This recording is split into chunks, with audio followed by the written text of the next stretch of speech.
How's it going, everybody? Just trying to boil up the skull, get all this hide off, and whatever else.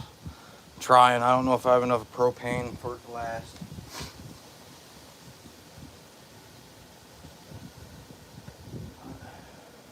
We shall see. What's up, Bruce? Just a little quick live. Just boiling up the skull real quick. You can see that rack in there. Full of water. I don't have the hair peroxide that you dye with the hair. So I just put a bunch of bleach in it. What's going on?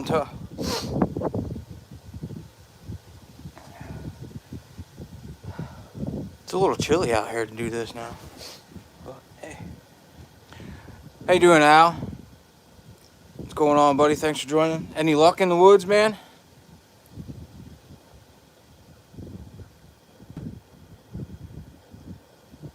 Dude, honestly, this is the first time I'm ever doing it. First time.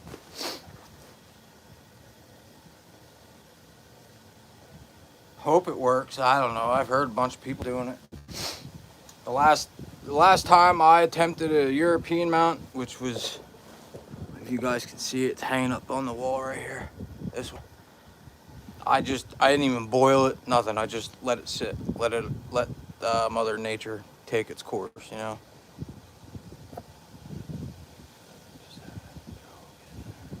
Ah, yeah, dude, I've been hearing you. Honestly, man, for what I've been hearing throughout this whole season so far, this deer movement is down to the min. Yes, a few people have been, seeing them and shooting them and tagging out and whatever else, but from years past, this was one of the slowest seasons for me.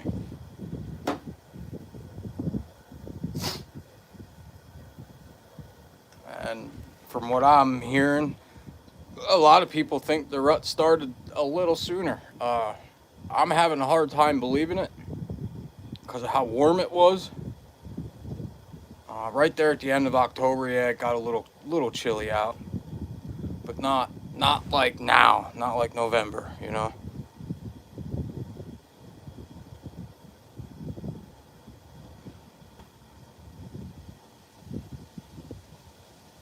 Yeah, slow, yeah. Yeah, see? It's down by half, man. I honestly think it's going to be a late rut, really late rut, just due to the weather. It's usually that the light cycle and the cold weather and stuff that coheres with pushing the does and the estrus. That is just me and what I've kind of learned over the years. Like I said, this year, man, I hardly seen any rut activity in the woods. A little chasing here and there, but no bucks dogging a doe. You know what I mean? Nothing that's really dogging her. I ain't seen none of that. Not like last year and the year before that. Maybe it is the CWD. I don't know. I know the one game land that I hunt like 30-40 minutes from here. I know as soon as you pull into that parking lot, man, there's signs everywhere on the billboard. CWD, you need to do this, do that. They're telling you to literally field dress it in the woods, leave the spinal cord and the skull. I'm sorry, but not every Pennsylvania hunter here is going to do that. I mean, it's crazy. What's going on? Oh, hey, head's in here. I'm attempting to boil it. It's the first time I'm ever doing it. I've always seen it done, boiled. I've seen it be buried. That takes a little longer, you know, a few months throughout the summer and stuff, you know. A lot of people bury it right in the spring and let it go through spring, summer, and they dig it up right at fall, or they let it go a year or two. Well, I really don't want to wait a year or two. I would like to have this on the wall, within a month or so, Skinned it right? Hell no, I just threw it in there hide and all, man. I'm serious. Hey, hide and all.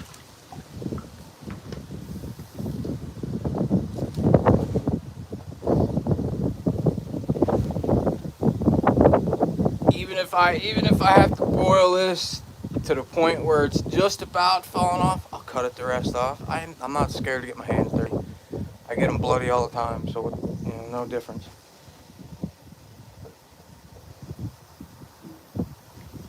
Was gonna do it on the back porch, but it's so damn windy. I kind of have it tucked around the corner of the shit here. But yeah, the other skull that I tried to attempt is hanging up here. That I just let pretty much just sit out and just rot away. I ain't do nothing real special with that.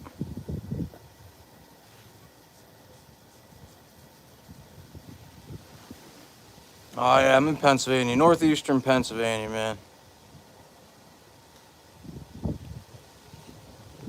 16's in here? Oh shit, what's up, 16? How's it going, buddy? Oh man, what happened, dude? I hope it's a good one.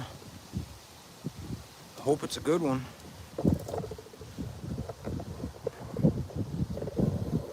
Hope it's a good one.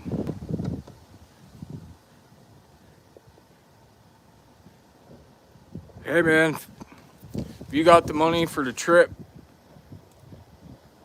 and the room and the gas, the license and stuff, man, hit me up, man.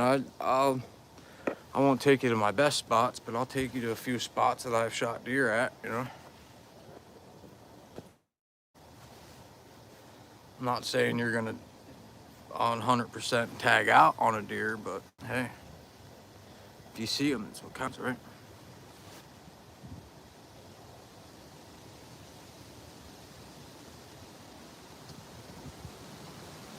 Oh man, there you go. I had a good hunt the other night besides some. Oh, that sucks, dude, especially the landowners. That's even worse.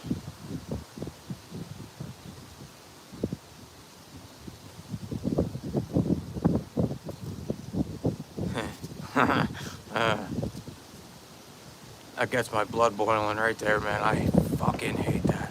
I would have called the game warden and the cops. That's hunter harassment. You would have got them charged. You instead of you getting in trouble, you would have got them in trouble, and it would have made them think twice next time to fuck with a hunter. I've had that happen to me once, and the person was not happy on the turnout. I walked away, no fines. They walked away with harassment charges and whatever else. So.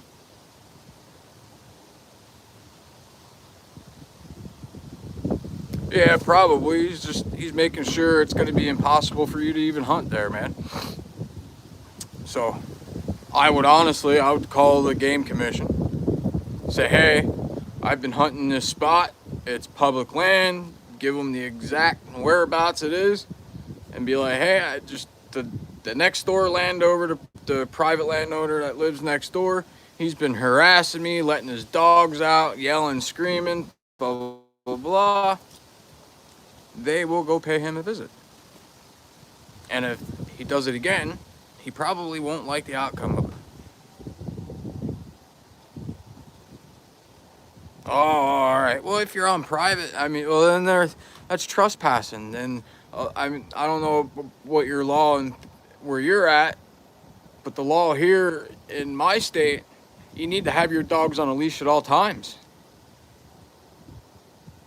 Whether you let them out to go to the bathroom or not, they're supposed to be leashed up or on a lead somewhere,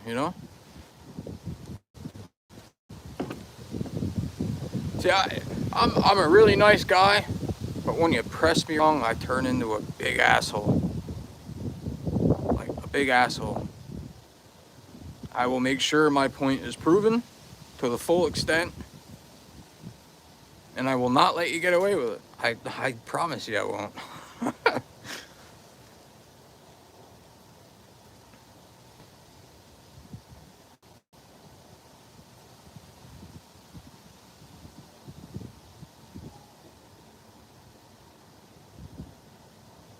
Good, man. Good luck, man. Olivia, leave it, bro, man. It's not him giving the landowners or the hunters a bad name. It's the landowners. The landowner that is next to him should mind his damn business, because he is on private land.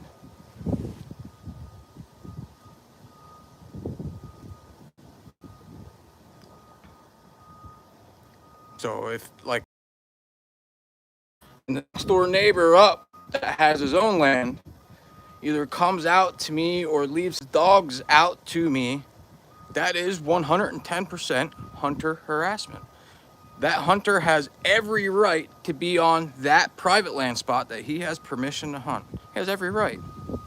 The only person that can dictate whether he is allowed there or not is the actual landowner that's given him permission. So anybody else that is on that land is in the wrong. Whether it's dogs or kids or grown-ups, adults, doesn't matter. No, I wouldn't leave him alone, because he's the one harassing the hunter. The private landowner is in the wrong. The hunter is not in this, for instance.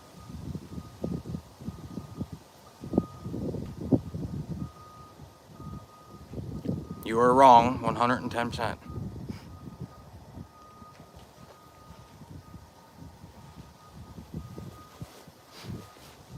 That's just like me going up to my private land spot, like I just said. And there's an access road to make it to the power line. And right before the power line, there's a house that sits right there. I know the people in the house. He owns like maybe an acre or so. He hunts on my private land spot where I have permission. And the last I knew, he didn't have permission. The landowner knows. I've talked to the person that hunts there. I pretty much said, I don't care as long as you stay in that corner and that corner only. The minute I catch you up over on the cross of this road, that's when I will be calling the landowner and the game commission. Because no. He literally hunts maybe a quarter acre piece of hardwood that overlooks the power line, and it's right at the top of a thermal hub. So I guarantee you he doesn't shoot a fucking thing there. He can hunt there all he wants. The only way possible is if the wind would come down the valley where the highway is and push it out down into the city. It's the only way you're shooting something there.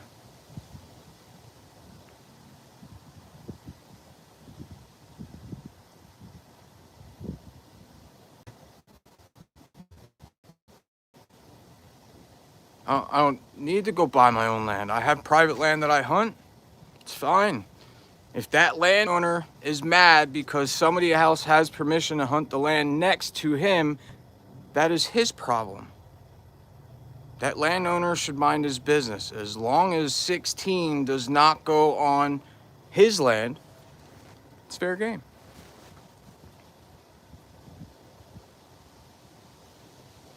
I tell you now, though, that landowner wouldn't be getting away with the shit that he's getting away with. Letting his dogs out and stuff like that. No. Nope.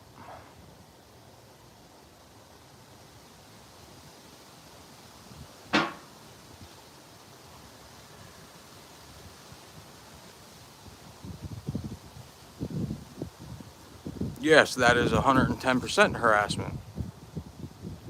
Nobody's crying. Who are you? I'm carrying on a conversation 16 has. That's it.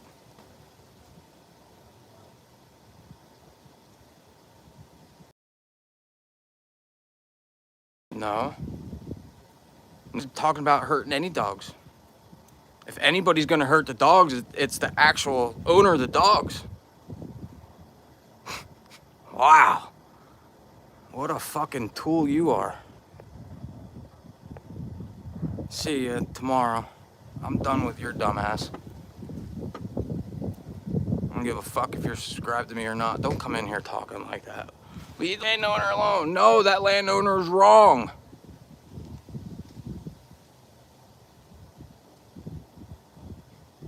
Fucking people. Yeah, that's what I'm saying. She has no fucking clue what the hell she's talking about. She's worried about the private landowner and the dogs. I'm not worried about that. I'm worried about him harassing another hunter. Or just harassing a person itself, because it's you're not allowed to do that.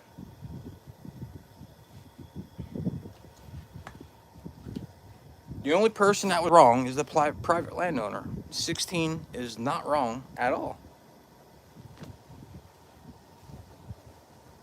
It just amazes me when people come in here and try to fucking talk fucking backwards on shit. Uh-huh. He's one of those people.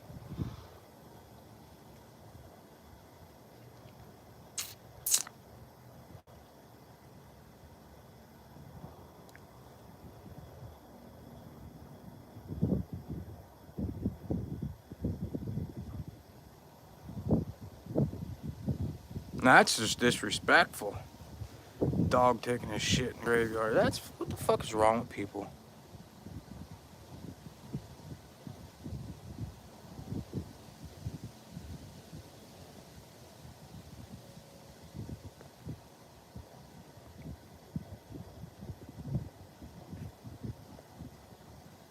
What's up, Oak Ridge? Backwards, what's going on? Like I said.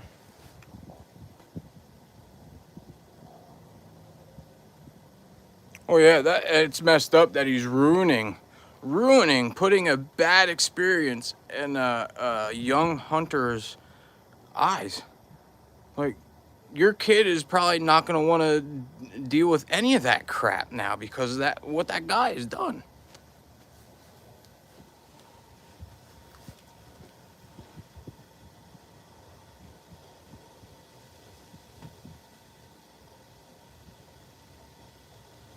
Ruining a kid's hunt.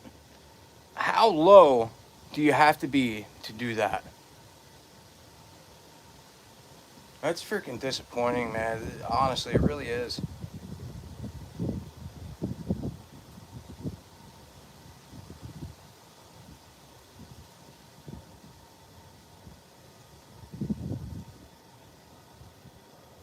Don't have nothing better to do, so I'm gonna ruin the kid's hunt. Yeah. Outdoors with Micah. What's up, man? What's going on, buddy? How you been? Just hanging out, boiling a deer skull, try to make a European mount of it.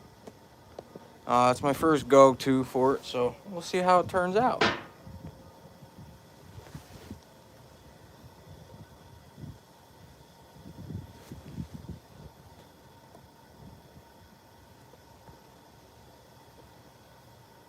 What's going on, Coyote Bill? Kadu, what's going on? Old Glory.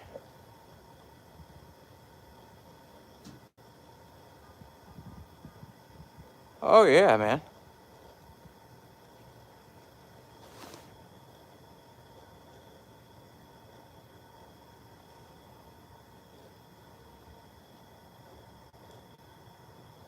Yeah, it is. It's harassment. You're not allowed to harass a hunter.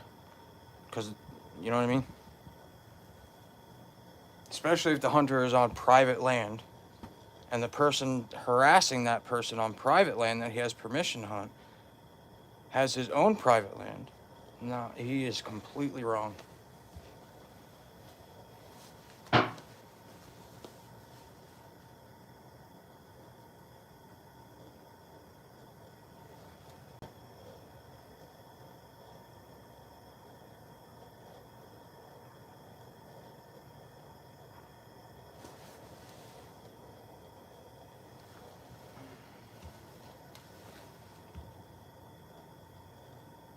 That's like me living next to you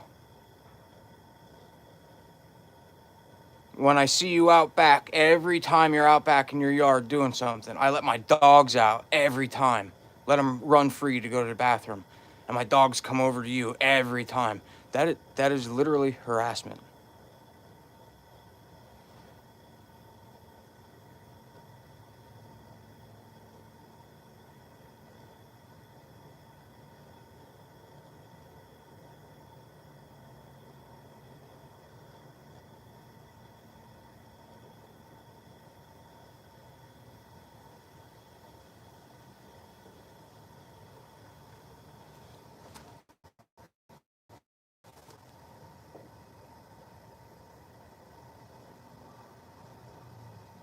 Yeah, don't do nothing to the dog, man.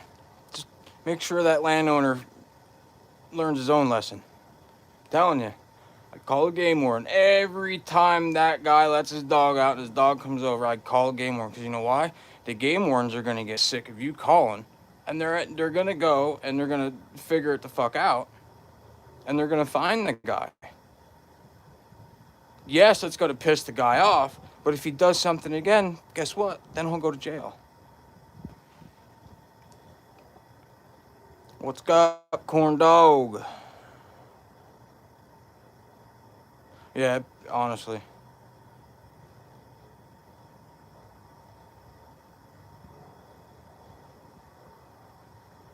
I would like to do private live streams, but I don't have that capability yet, and I don't know if I will, because I do have over 3,000 watch hours. Just me and the wife been talking, and just don't know if it's actually going to be worth it or not, because just certain circumstances is just, I don't know if it's going to be worth it, and if I'm going to be able to make enough money doing the YouTube to supplement that. Yes, I do work a full-time job. I work 50 hours a week, 60 hours a week sometimes. This YouTube is just a little side gig that I do on the side for if people want to learn stuff about hunting or fishing. Hey, I'm all ears, man. I'll give you answers to whatever. But I would right now. I'm allowed to apply for the YouTube partnership and get partial monetization. So that means I'd be able to have like super chats and gifts and whatever else up in the chat. You send me whatever.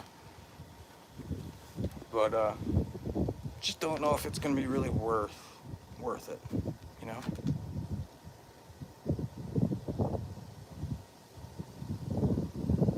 But if that certain situation does occur and happens, then yeah, I'll look at it and maybe turn it on for in the future, you know.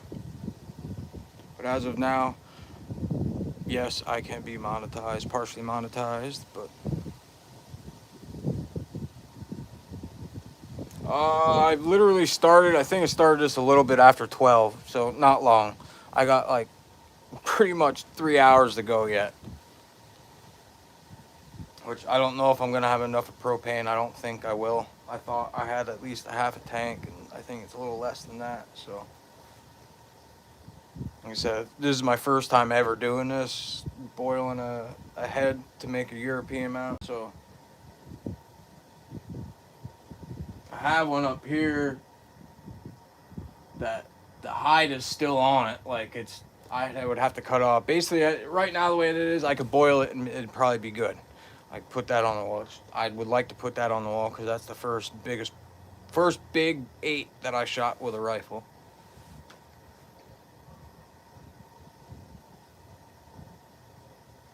That's like 2 times the size of this one here. 3 times. That's probably like 125 inch buck.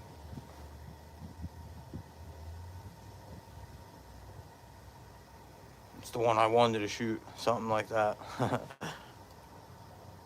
This one here, this is maybe 80, 90 inches if I'm lucky. He's only a 2.5-year-old deer. I am proud of the deer. Yes, I am very proud of the deer. I'm proud I filled my freezer.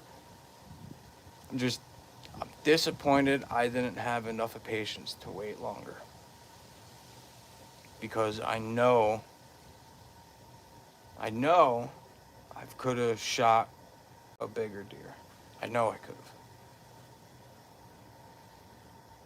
Just I was getting really impatient and antsy, and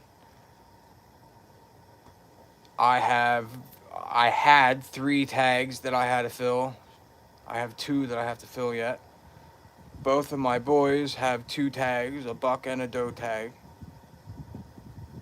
So that's all that was like going in my mind is like, wow, man, I have all these tags I have to fill. Like, yeah, I know I got, the rest of archery, then I have rifle season, then I have late season, but I tend not to go in late season all that much. And one, I don't have a black powder, I don't have a muzzle loader, which that'd be cool to get me one of those, but I don't have one. It's a lot of tags to fill, and a lot of time to spend in the woods that I really don't have. I was hoping that I'd be able to tag out in with doe in October. That way I could relax and actually sit through my whole rutcation waiting for a nice buck.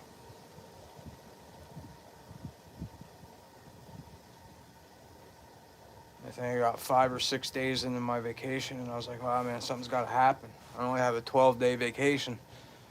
So, whatever, I tagged out, spending time with the fam. What's up, Pure Alaska? Thanks for stopping by, buddy. How you been, man? How's the recovery going, dude? Going good? Hope so. Praying for you still, buddy. Get that quick recovery going.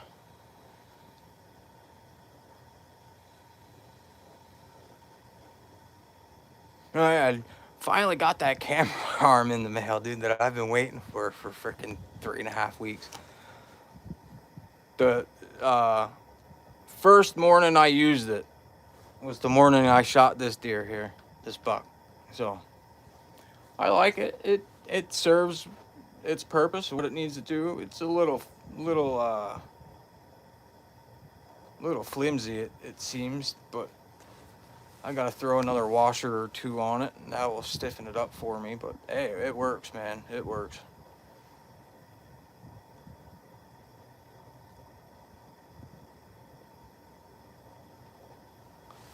You be careful, Alaska. Oh yeah, man. This deer tastes good. Tastes wonderful, man. The jerky. The first batch it took forever because I had 12 racks of meat on that dehydrator, and it normally only comes with 5 racks. So I had 5 extra racks. Well, I had 7 extra racks because I had the old one that took a crap on me. So I just piled them up, did that, and then the leftovers that I had, that was 5 trays. And I was like, well, loaded them all up. I think I loaded them up at like 6 o'clock at night, 7 o'clock at night. I never got up at midnight like I was planning. My alarm went off at 3, and I was like, oh, boom. Wife was like, are you going hunting? But like, no, I still need to finish that jerky. Well, instead of me getting up to finish the jerky, I fell back asleep. Got up at 6:30, and the jerky's done. Just a wee bit too much.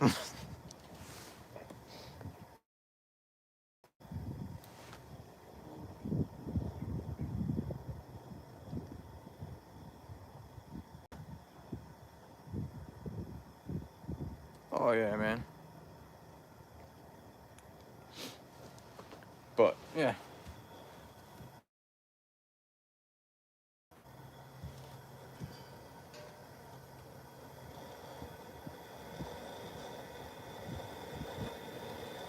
Crank her up a little bit, I guess, huh?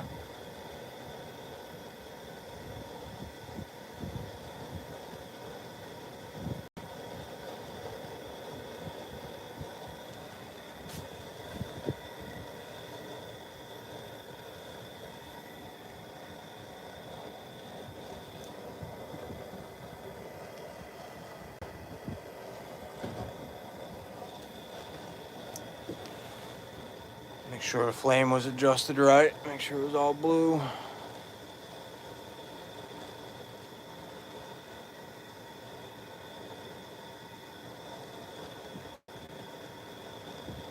Yeah, we'll tell that farmer to go cut that cornfield. Get him the hell out of there. I know out in Ohio where I had my hunt back in 2023, the place I went, dude, that place was on fire this year. They shot so many freaking buck back out there in Ohio. I think the smallest one was 125 and the biggest one was probably like 170. Giant, man. And they finally put the smackdown on the deer that I went out to chase. That deer is 7 years old, 8 years old. He was 5 when I was out there, 5.5 when I was out there, and he was big then. He seemed to be a little smaller now, but he was huge. Big 8, tall, real thick mass. His G2s are probably 14, 15 inches long. Like they were nice.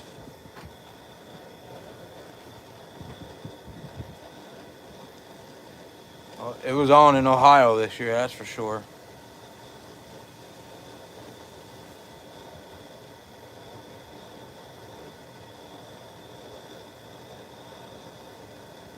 To be honest, I don't know how long the boil takes. My buddy 16 in here, he said about 3 hours roughly. So yeah, I'm just gonna give her a try. I might have to boil it more than once. I don't know. My skull took about 3 hours. Yep. See, did you take the hide off of it, or did you leave the hide on it when you did it? That's the actual question I should be asking.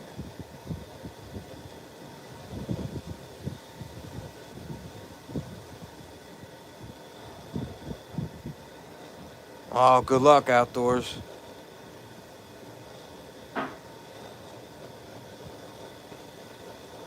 Okay.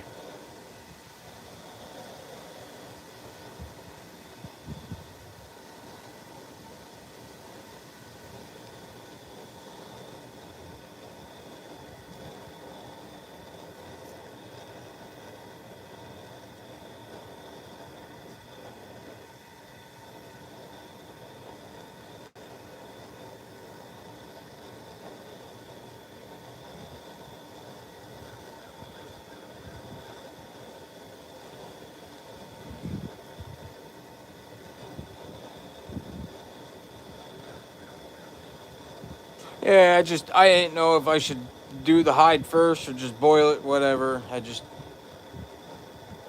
figure do it like this first time, and then I know what to do after this. You know what I should do besides throwing it in there. Should I take the hide off and then put it in and boil it, or basically a trial run for me.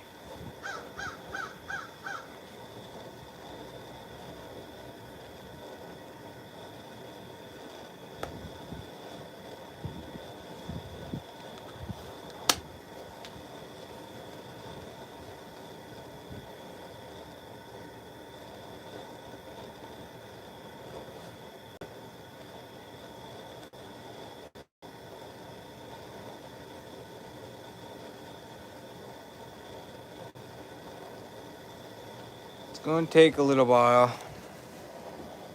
No, it's my first one of the season. Yeah, a little buck, a little 8-pointer, maybe 15, 16 inches wide. Nothing crazy, just a typical 2.5-year-old buck.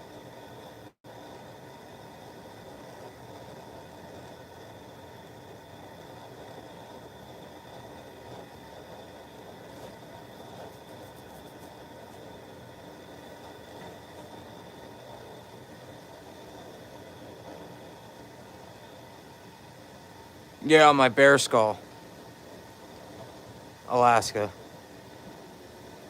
Yeah, but I had that done on my bear skull. It turned out pretty damn good, to be honest.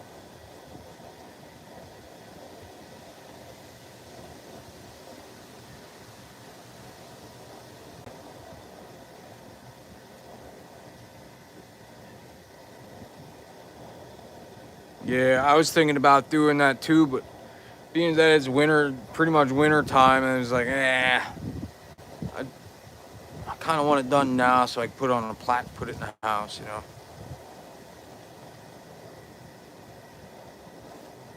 Still need to go and see if I can find my damn arrow. It's got to be on that hillside somewhere, guys. It's got to be. That's the bad thing of not getting a shot on video.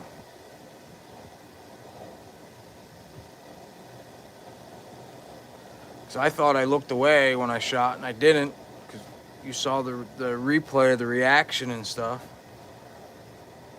Yeah, I looked away a little bit, and then I came back, and I was like, oh man. But I initially watched the impact of the arrow, and when it kicked like that, that's when I was like, oh man, I missed. Didn't realize it hit him and then deflected out, because on the exit side it came out real out, like up high, probably like maybe 3.5 inches below the spinal cord. Like, it exited high. So that, like I said, that downward, it didn't look like I was shooting downward in the video, but I was.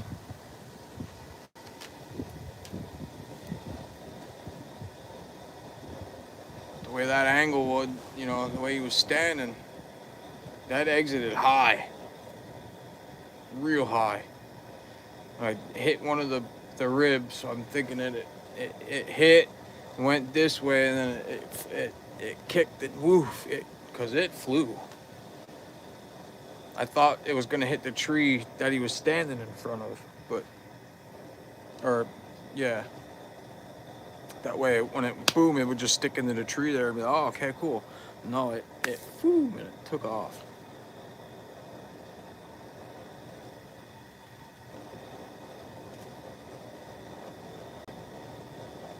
Could be sticking in a tree up there for all I know.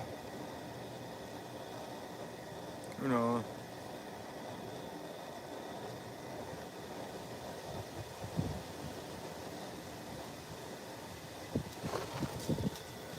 Yeah, not big, man. It's right here. Not big. Yeah, European mount. Giving that a try. Starting to boil a little bit because you can smell the bleach.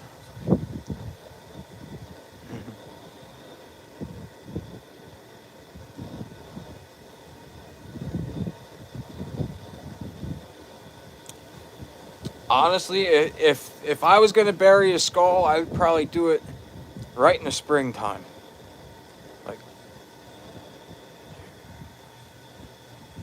March, April, I'd bury it, and then I'd leave it go from March or April all the way up until, you know, like October, like September, October. Then I'd dig it up, see what it looks like.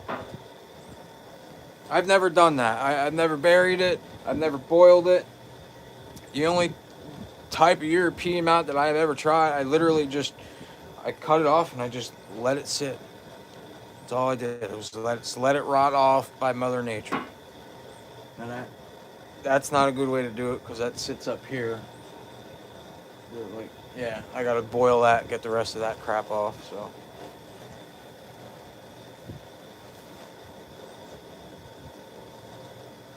No, I did not get peroxide. I poured a crap ton of bleach in there.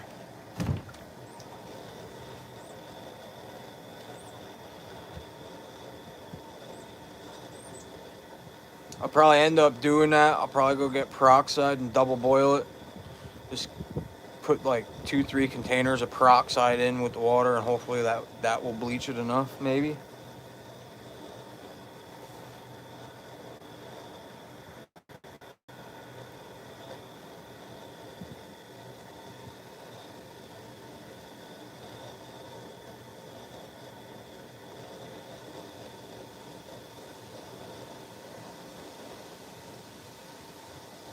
Yep, just let it sit in there and boil away. You're cooking the hide and whatever meat and stuff that's in it and on it, you're basically cooking it off.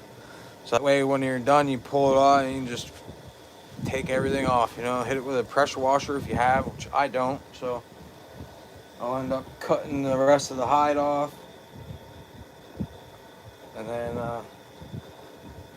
yeah.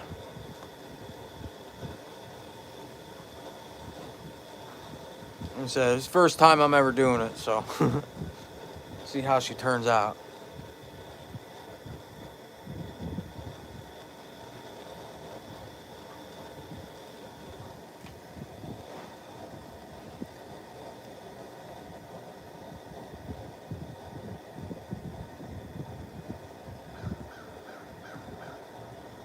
Yeah, I filled it up to about here with water, about to the first rung here, water, and then I sat here with that bleach thing and just I'd probably put 2-3 cups of bleach in it.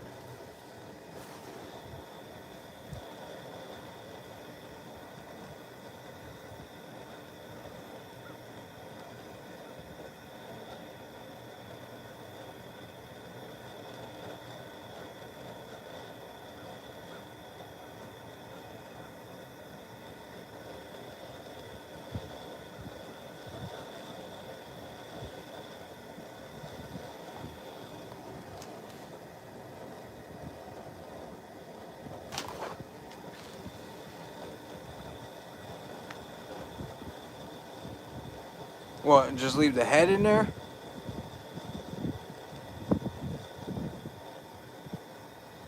Oh, I got you.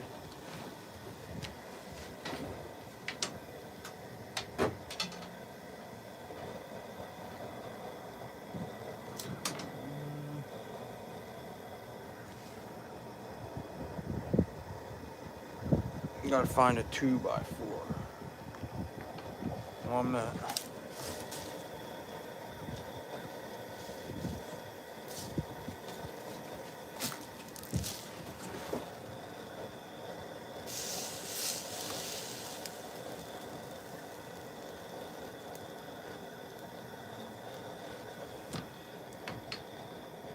Damn.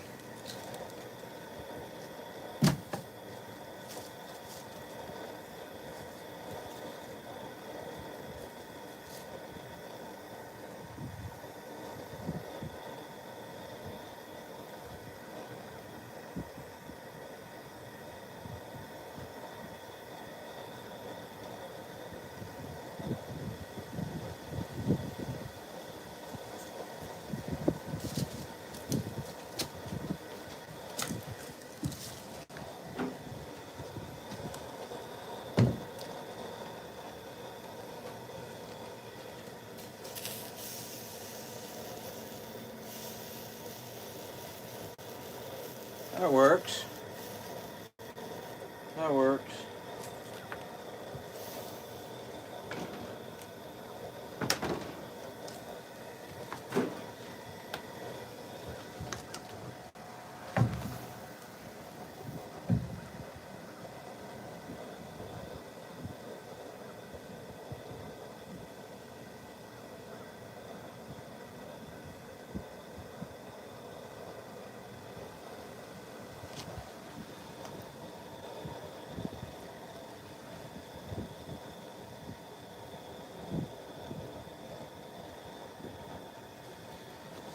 Good idea.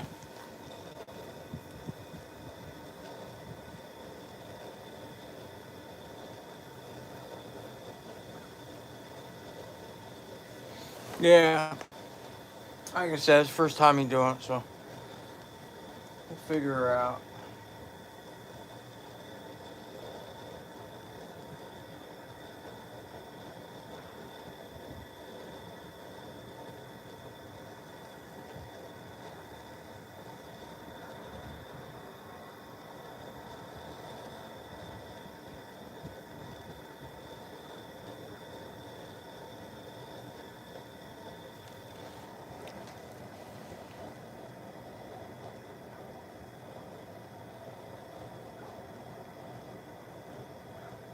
There you go, TJ. What's up, buddy?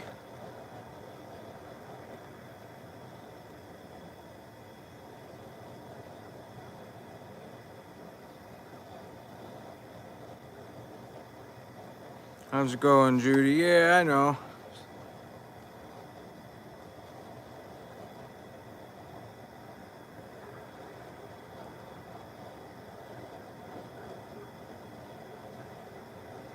I bet, man. Everybody in there getting new arrows and scents and all that stuff. It's rut. They're going crazy.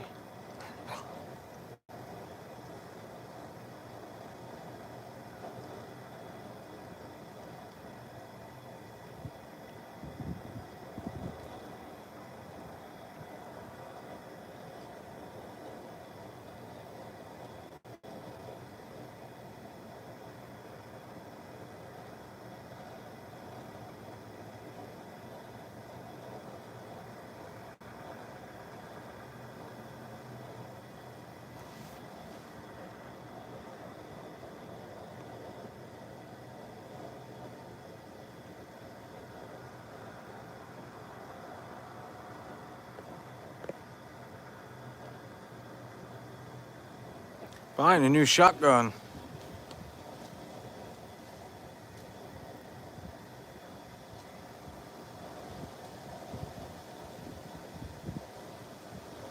Yo, you guys see the new Hoyt that come out? Oh boy. RX-10.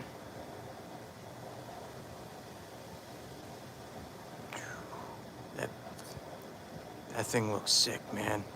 You don't need a bow press to tune it. It has the things on the cams where you can adjust your cams, all that, man. Oh, dude, it looks freaking awesome. If I had the freaking money, dude, I'd buy that bow in a heartbeat. Because it's not a carbon bow. It's an old like aluminum riser, like my Venom is. Because I'm not too keen on the carbon. But dude, this bow looks sick. Oh my God. I'd do anything to get my hands on it, to own it, to hunt with it next year.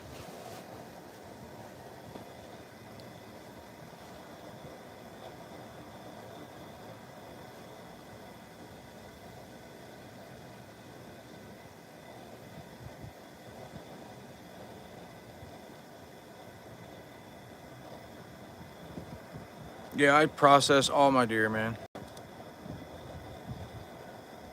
Yeah, dude, that's what I'm saying. The new Hoyt, it's crazy. That's why I'm saying if I had the money, I'd buy it.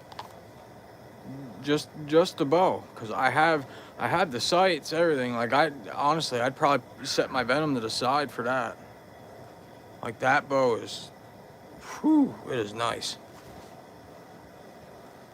I'd like the RX-9 if they would make it not carbon.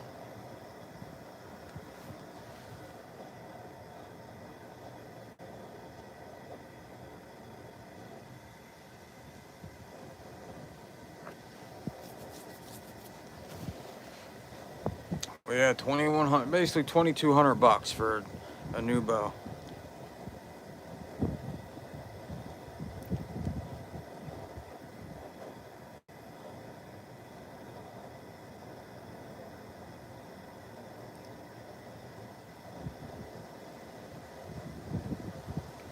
No, I don't take it anywhere, man. I do everything. Try to do everything myself. With the only thing I wouldn't do is mount the deer myself. I would take that somewhere to have that professionally done by somebody. But this year, I'll try myself. Save me a few bucks.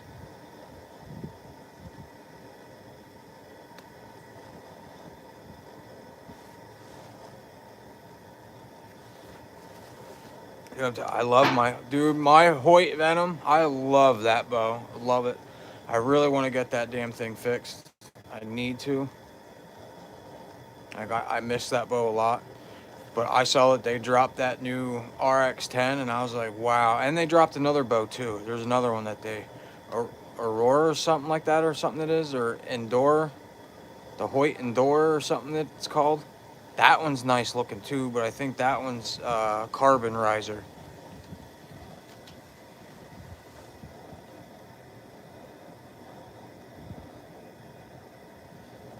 I don't like that copper orange color. I don't like. I would just want a regular, hopefully like either like a bottomland camo or like a Realtree AP or something like that. That's me, man. I don't like the bear that I got, the bear species. I wish that would be a different color than what it is, black. I don't know.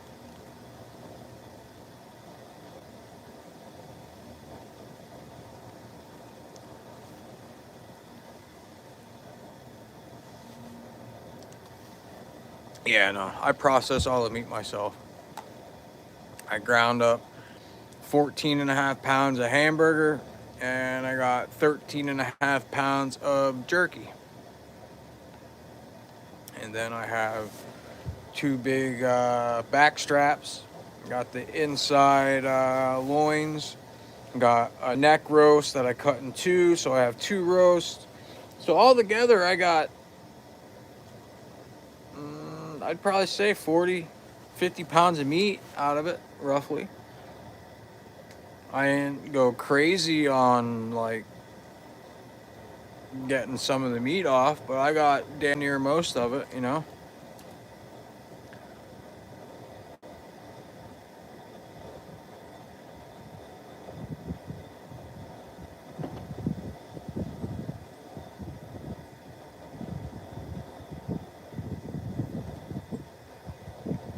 Yeah, dude, honestly, I bought my Hoyt in 2023, the summer 2023. Shot my big buck, my big nine with it. Shot like one or two more deer with it, and it splintered. But I bought the bow used. It was a used bow. Got it for $600, and then I put all the add-ons to it, you know. But I shot Hoyt years ago, and I love them. But since my limb split on my bow, I went and I bought a Bear Species XT. To me, that is the best bow for anybody. Anybody. Rookie, you know, a seasonal hunter or a veteran that's a diehard hunter that goes every day of the week, or just the weekend warrior. A Bear bow is probably the way to go, honestly. They're affordable. They ain't gonna break the bank. The bow that I bought, the full complete setup that I bought was $500. That's sights. Oh, I'm sorry. I'll say six because I put the drop away rest on it. That was $100. But it comes with Trophy Ridge sights, Trophy Ridge stabilizer. Um, yeah, like $600, man. You can't go wrong. It killed this. It killed this. It is not my favorite bow. My favorite bow is sitting in the bow case, broke. So, but yeah, Bowtechs are good. Bowtech is actually, aren't they the ones that have the cam adjustments too? I think that's where Hoyt got them from. I think it's the Bowtech or Prime or something that have up on the top of the risers where the limbs are. They have adjustments that you can allow you to adjust the cams left, right, or whatever it is without a bow press. Yeah, okay.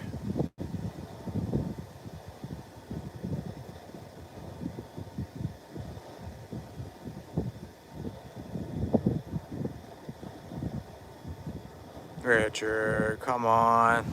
Don't be talking dumb.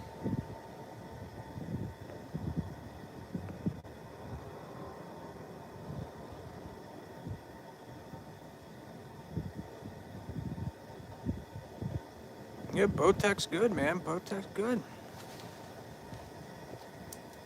How's it going? From India? How's it going, buddy? Yeah, Bowtech, they make good bows. I pretty much shot them all, man. Everyone. And everybody has their preference.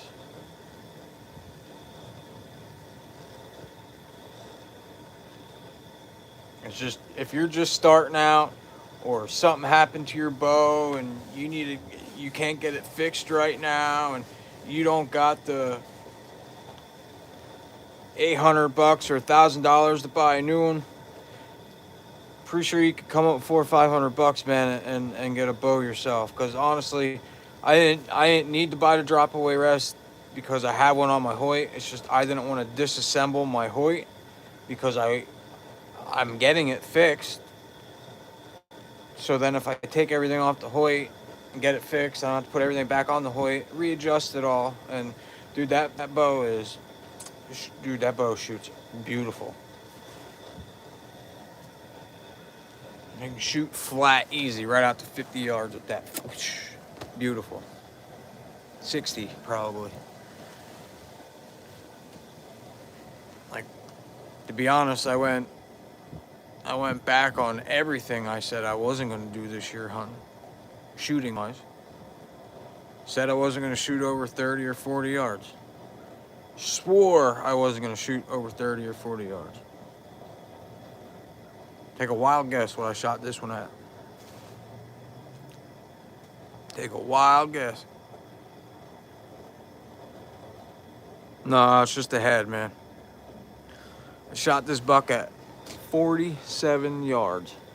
The only reason why I know that is because the tree that he was standing in front of, I ranged prior, and that was at 50. And he was standing where his kick marks were compared to that tree was 3 yards closer. 47 yards.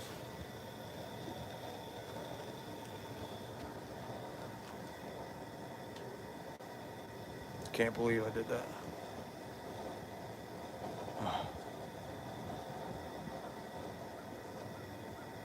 It looked like a deer's rack on the side of the tree up there, but it was a freaking squirrel. I was like, whoa, man, there's one right in my yard. Thank you.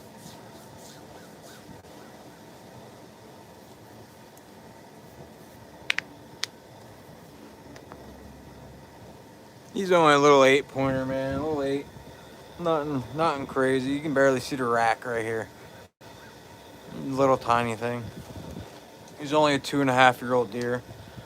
No, I'm not proud of it being 2.5 years old. I'm disappointed in myself, really, because I know I could have shot an older deer. Just my patience wore out, and I couldn't wait no more.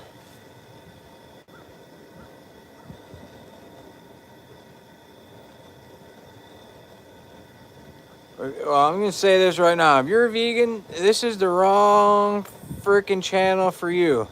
See ya later.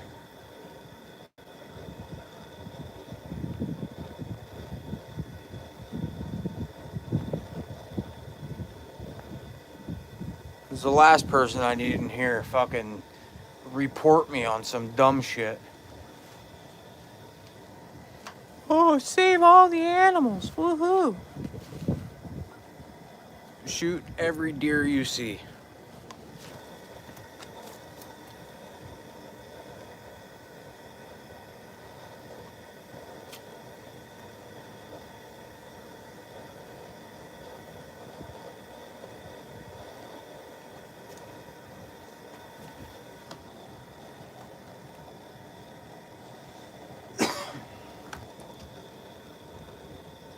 All right.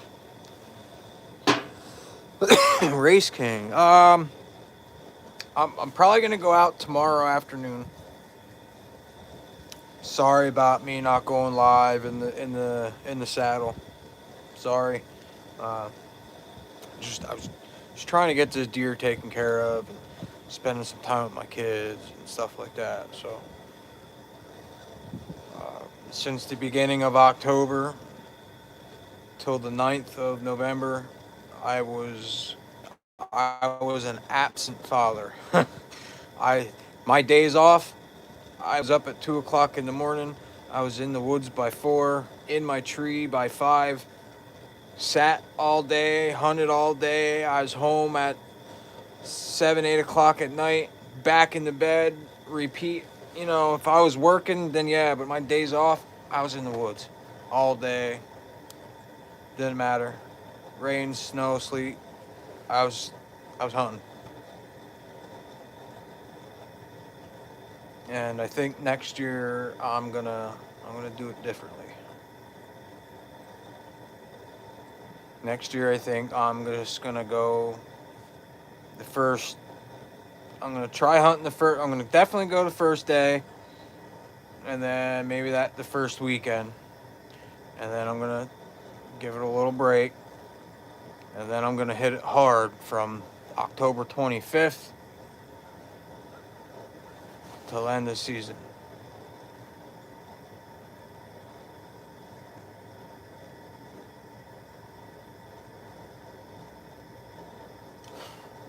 I'm going to have this pretty much the same vacation that I did this year as next year. So usually take the middle of the first week in November off, and then all the way, like I go back to work on the 17th on Monday. So I was off from the 6th to the 16th. So.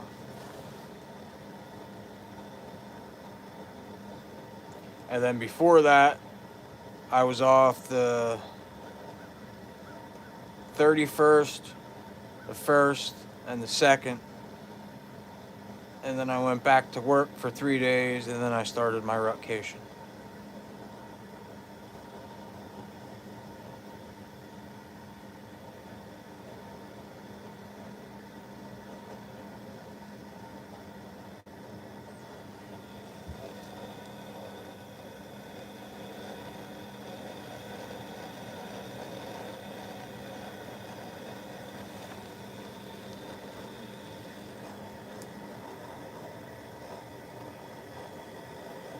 Right? You see that shit?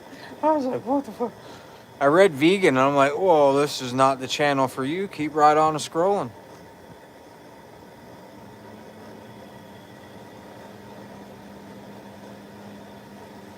And honestly, that person there would be the person to freaking report me and get my shit taken down. What's up, Tom? How's it going, buddy? Race King. I'm boiling the deer head to do a European mount.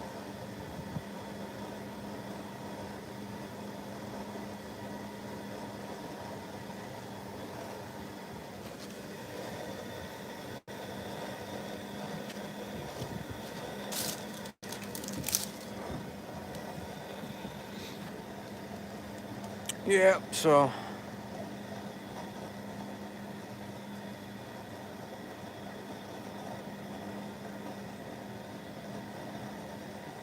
right.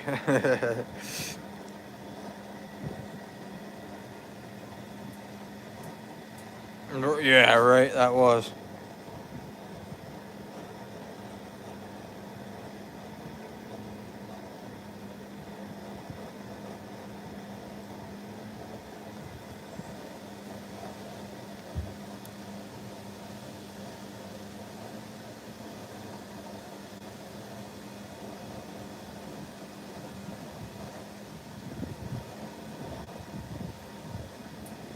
Yeah, well, make sure you shoot them. Get out there and start hunting, man. I've been slacking the last, like, 3 days. My wife keeps asking me, how come you're not going out? I got rid of the itch. Got rid of the itch.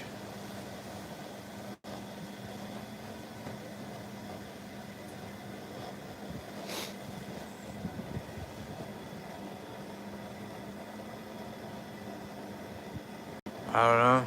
Do you?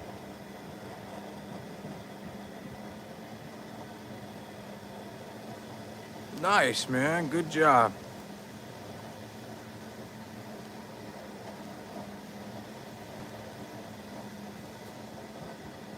A lot of big 10 points this year, man.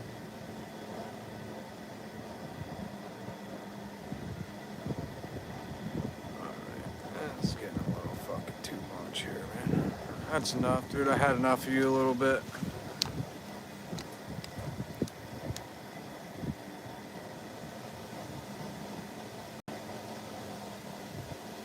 Ducks to deer hunting. What's going on, man? How you been? Thanks for stopping by.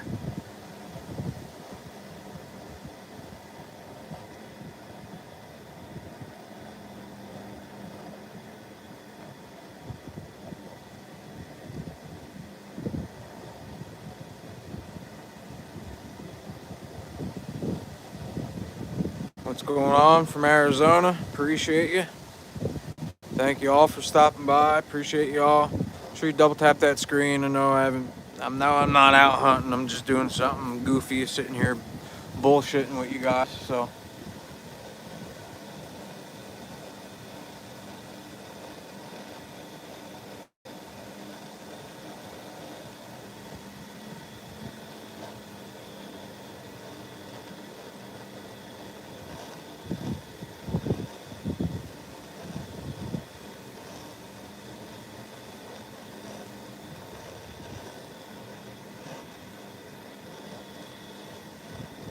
I'm in the state of Pennsylvania, man. I'm up in the mountains, northeastern Pennsylvania. It's only like 30 degrees where I'm at right now.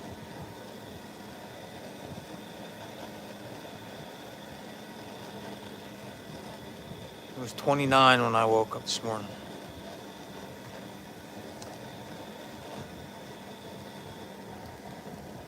If anything, this big cold front that Pennsylvania got, it pushed those deer and pushed the deer for chasing. That's for sure.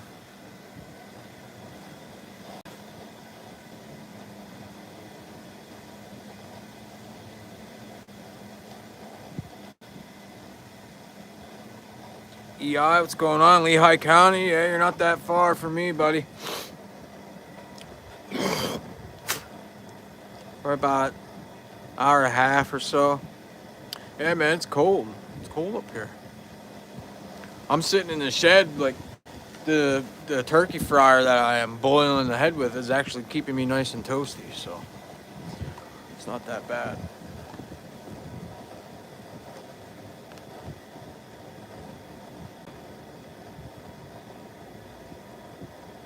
Hey, wife, are you home?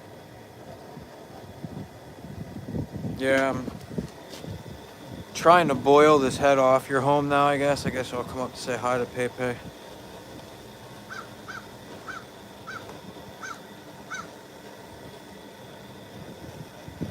Or is she gonna come? Is she gonna come running out?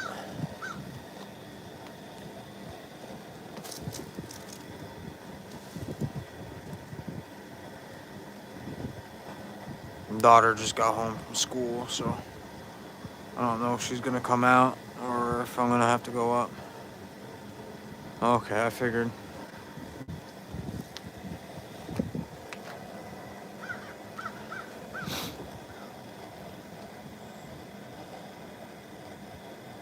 Yeah, dude, Caden, you should see this freaking 6-point that I have up here, man. See, he's probably at least 20 inches wide. Swear to you, dude, he's huge. And then I have another 6-pointer that looks to be identical to him. He's probably maybe 17, 18 inches wide.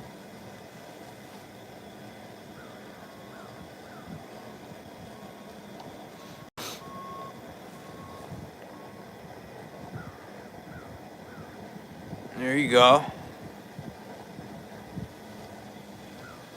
Yeah, dude, he's freaking wide, man. Like,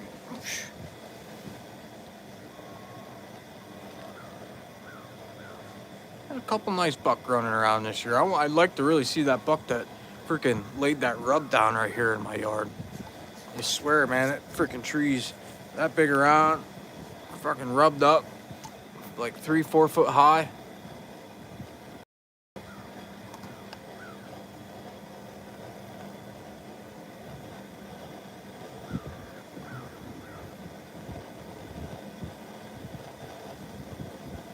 Hey.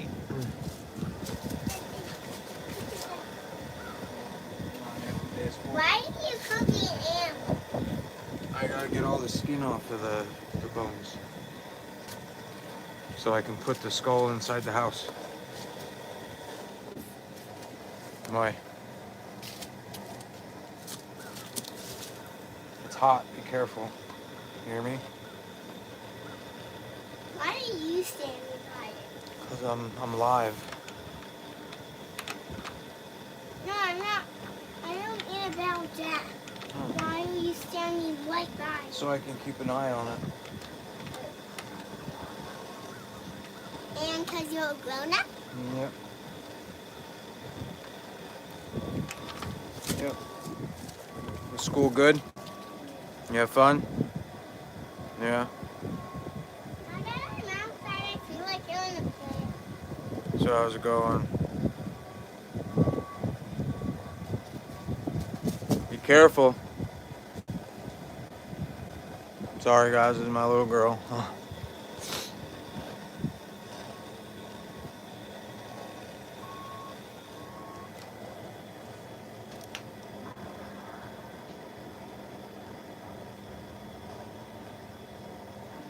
I really honestly wish I was a actual taxidermist because I just mount everything myself.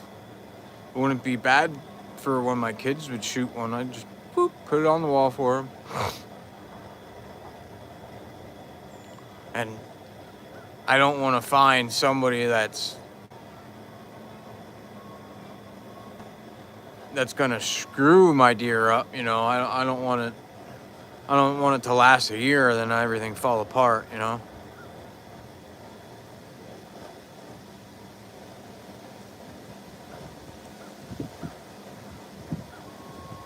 There you go, man. That's awesome. Getting the wife into it, that's always good. I don't know if my wife would be able to go hunting with me. I know she'll definitely go fishing, that's for sure. But I don't know if she'd be able to go out hunting. I don't know if she'd be able to pull the trigger on animals. I don't know if she'd be able to do that. She loves eating them though. She loves eating them. There you go, Josh. Good luck, man. Congrats. 9-pointer. Yeah, cry.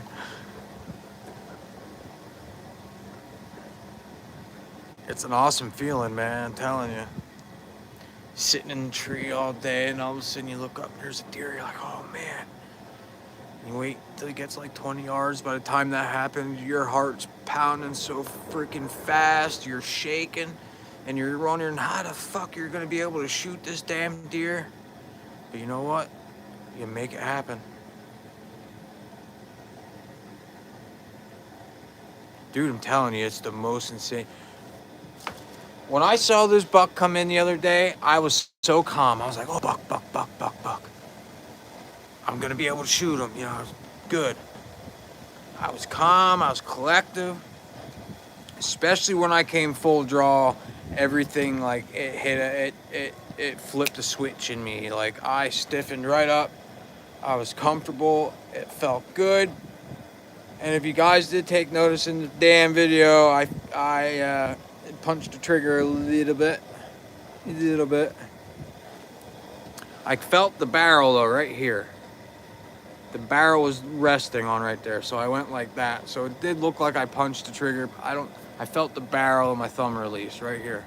So, but dude, I let go of that freaking arrow and I saw the arrow fly away. I was like, got a little nervous and I looked back, and once I saw him fall over, that's when it all let loose, man.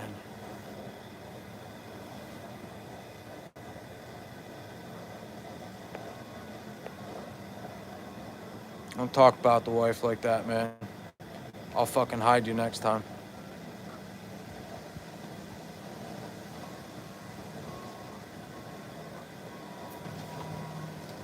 I don't play that shit.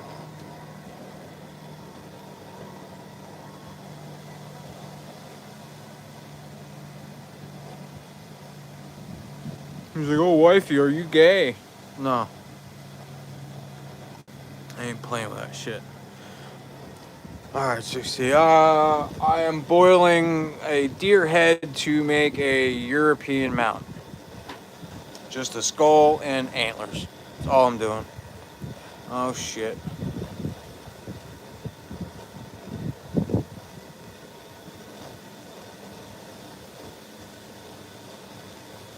Truth seeker. Yeah, you got that right.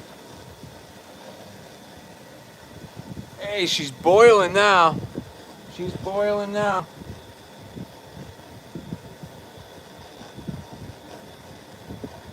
You guys gotta give me like 2 minutes. I have to run. I have to get a battery pack because my phone's gonna die. And my battery pack is currently in my backpack. in my truck in my hunting gear. So give me a few minutes. I'll be right back.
All right, I'm back.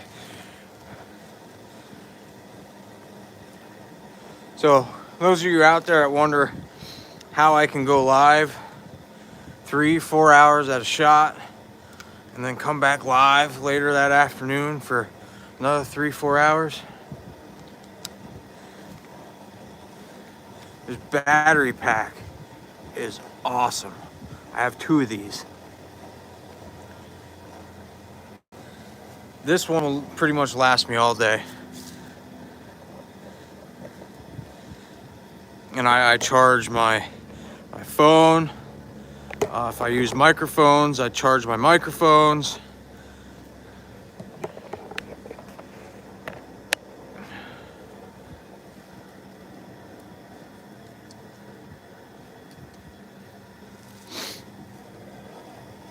But yeah, if you're looking into doing videoing yourself or anything like that, look into those battery packs, man. They're well worth it.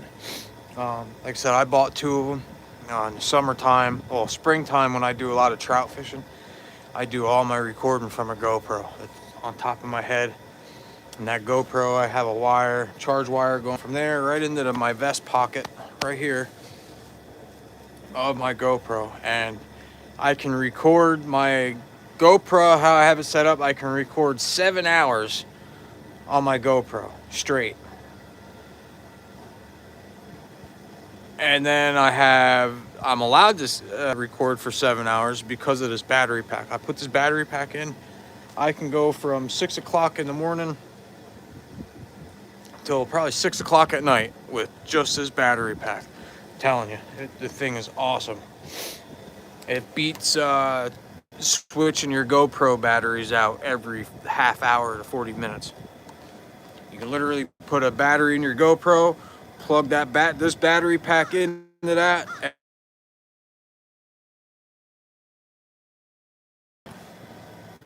record for 7 hours. You have 7 hours of video, but they're broke down into 17-minute clips. That's how I have mine set up. If I do a different setup, I'll be only allowed to record for 4 hours, and to me, 4 hours of recording on a memory card isn't all that much when you're out fishing for 8 hours, 9 hours usually. So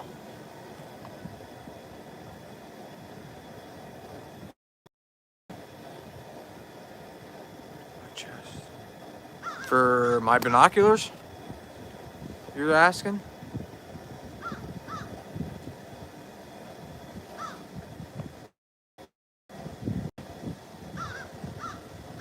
I'm in northeastern Pennsylvania, Truth Seeker. Yeah, my vinyl harness. I got that off of Amazon. I think it was like $50, $60 or something like that.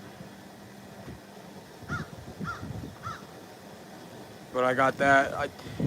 I got that thinking that it'd be real nice because it has 2 little pockets on the side. It has a little pocket on the front for a rangefinder. And then on the back, it has a pocket where you could like stick your phone with a zipper and stuff. I like it, but it's a little bulky. And the way I have it adjusted, it does a number on my traps on my neck because I get real sore. So I started taking it off and just hanging it on my hook in the tree stand. I do have a Allen Company bino harness that's just basically elastic bands. That I like, but you can't put your rangefinder or nothing there, you know what I mean?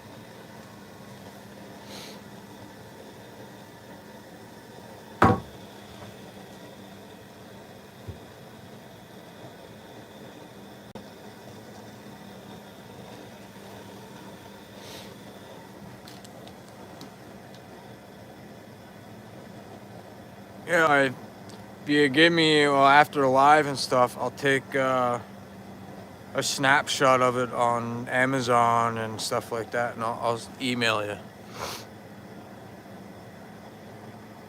Yeah, I hunted Ohio in 2023.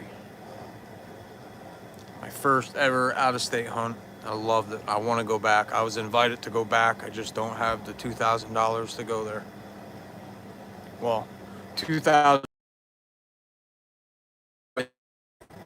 My license, I gotta buy and pay for gas to get out there, and a little bit of food. He covers your main meal at night, your dinner. It's a home cooked meal, hot home cooked meal.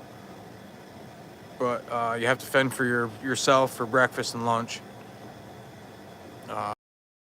Like cold cuts and stuff back at the camp that you can make sandwiches with or whatever. But if you want anything special, you got to bring it with. So, but yeah, it's $2,000 for the hunt.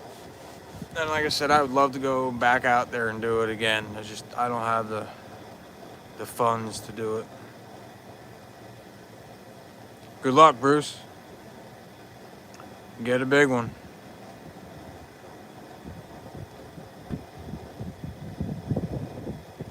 I could try making summer sausage, yeah. I got a bunch of ground meat to make.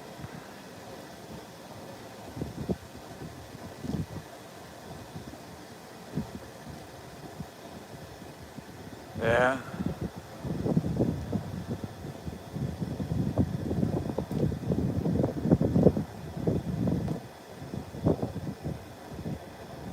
Dude, I'd love to do a moose hunt.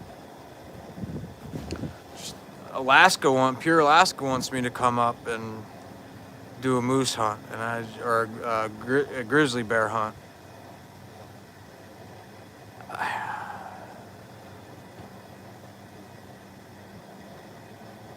I bet, man, dude.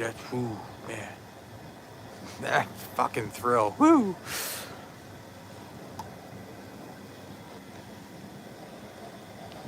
Talk about fucking holding your shit together when a big thing comes. That 1,500-pound fucking animal come walking in, swaying, coming in. Oh my god, dude, that'd be awesome.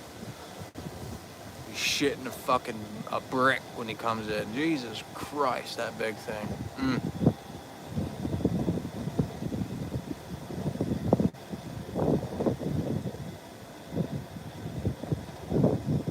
Right? Honestly, man. Oh, I know the boss lady's watching me. It's not about the family, because she would go with me on the trip. I'm not flying. I won't get on a plane. I don't care how fucking safe it is.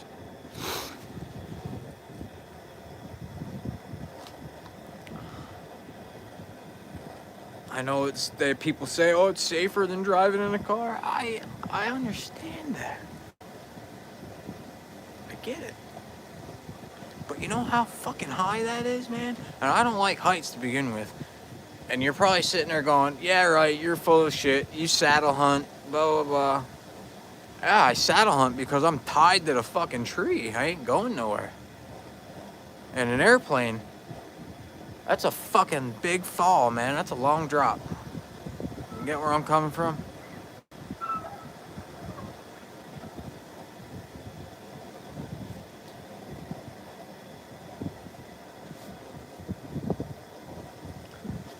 But yeah, I would love to, man. I'd love to. It's just I'm not flying. I'm not flying. I'd have to fly. I'd have to drive up there. And I don't have the money or the means or the way to drive from me to Alaska or Canada, I do believe you're from, or somewhere up that way.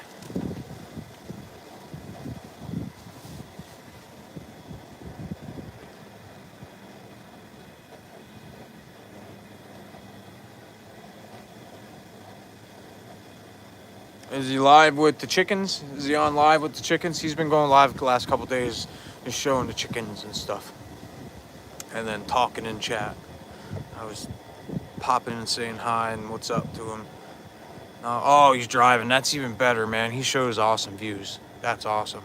The beautiful mountains, Alaska mountains. He actually just had back surgery not that long ago. He's recovering from that, so. Yeah, Canada. I figured you were up that way.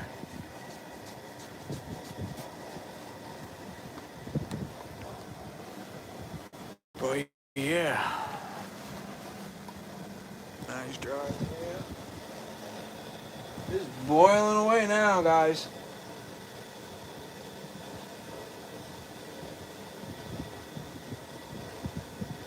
It probably would have been boiling 45 minutes ago if I'd actually turned the damn thing up.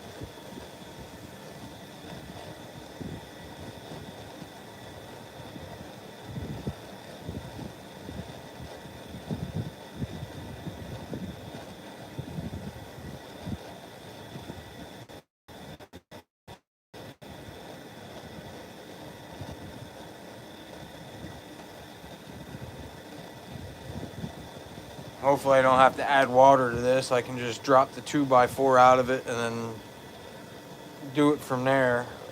Because if I add water to it, it's going to cool down pretty quick.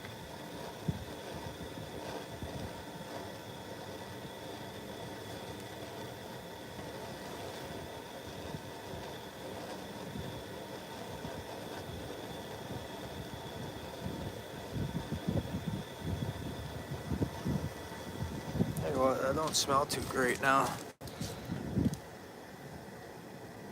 Spring Bear, yeah.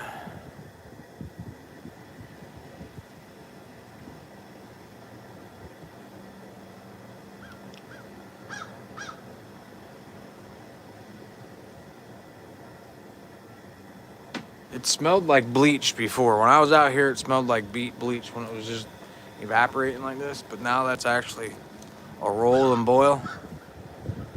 Yeah, it don't smell too great.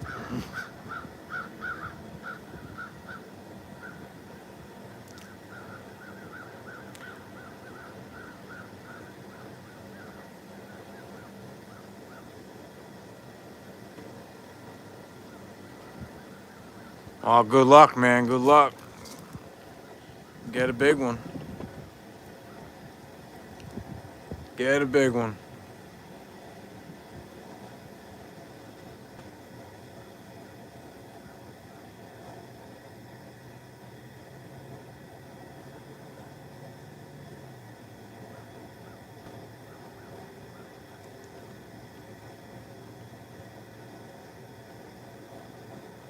Yeah, well, see, I'm doing it outside in the shed, in the back part of the shed. I was going to do it on the back porch here, but the way it was windy and shit like that, I didn't want it to goof the turkey fryer up with the flame and stuff. So I was like, I'll do it in the back part of the shed because it's sealed off from the front part. So that way it won't stink up the front part where I have all my hunting stuff.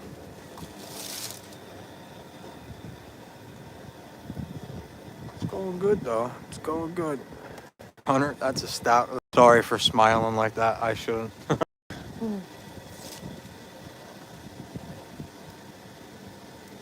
That's an okay sized bear. 400 pounds.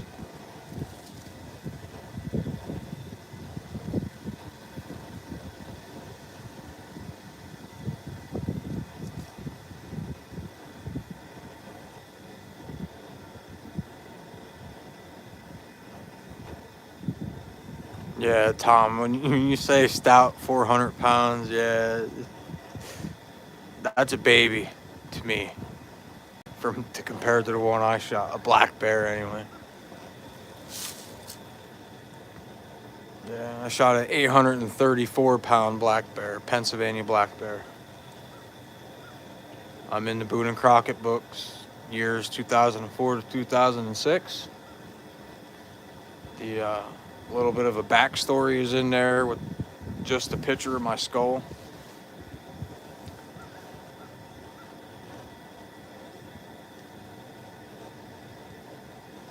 No, I swear to you, it was a black bear. I swear. I believe if you go to my community page, you scroll down a good ways, I believe I have a picture of the skull and the rug on my mom's floor. So, because I left it at my mom's house for the longest time because I didn't have room for it. But I have it. It's in my house. But yeah, I have a picture there. Pretty sure I don't have the backstory, the news backstory there. So.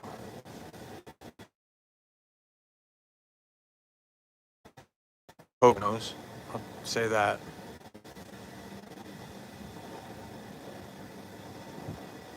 If you eat all that jerky, you got a problem.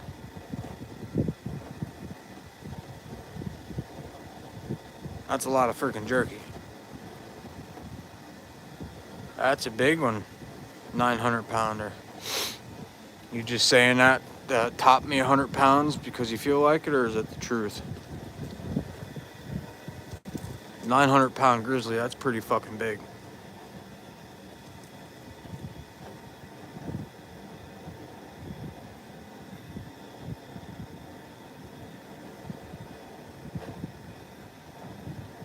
That's a big bear. I know from experience because what the 800-pounder looked like. So I could just imagine.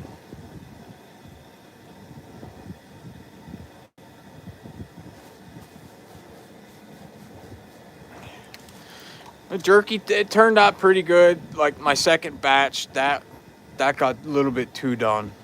But I mean, it's good. It has good taste. I just wish the taste would be a little bit stronger. I like the mix that I had was only for 5 pounds of meat. Well, I had 13.5 pounds of meat. Yeah, well.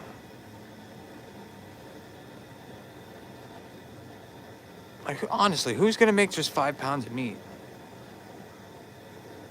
And that's not cured 5 pounds. That's actually 5 pounds of raw meat, smoked or dehydrated down to pretty much half of the weight. I mean, you lose almost all of it, pretty much, in a way.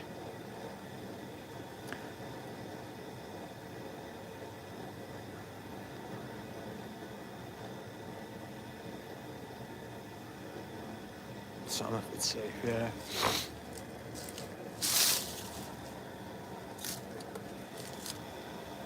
Time is it? 2 o'clock. Started this at what? A little after 12.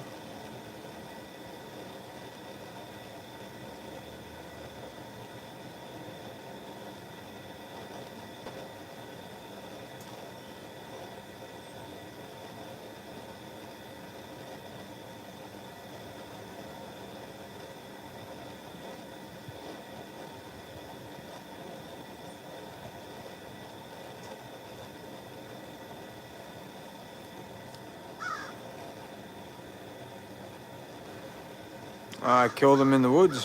What's up, Sonny? How's it going, buddy? I'm doing pretty good. How about yourself?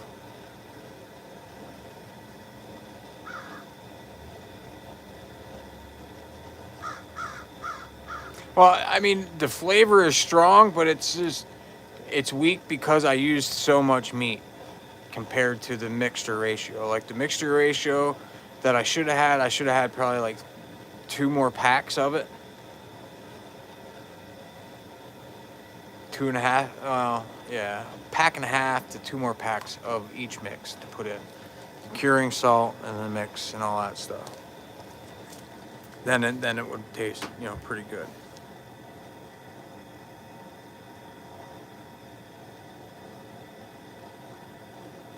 Shot him in Pennsylvania, northeastern Pennsylvania. Sorry, buddy.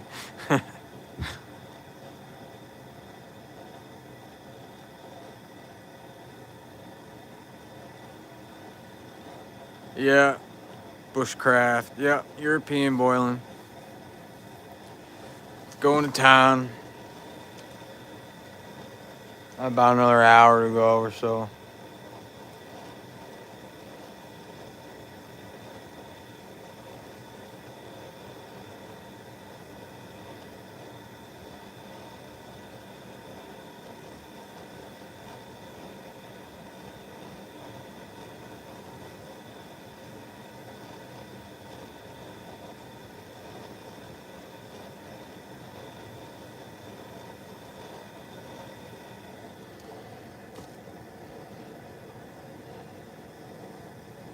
Oh yeah, it's gonna be hot. Honestly, it's probably a bad move on me, but I'm gonna turn everything off. I'm gonna let it cool down, and then come out and cut it off.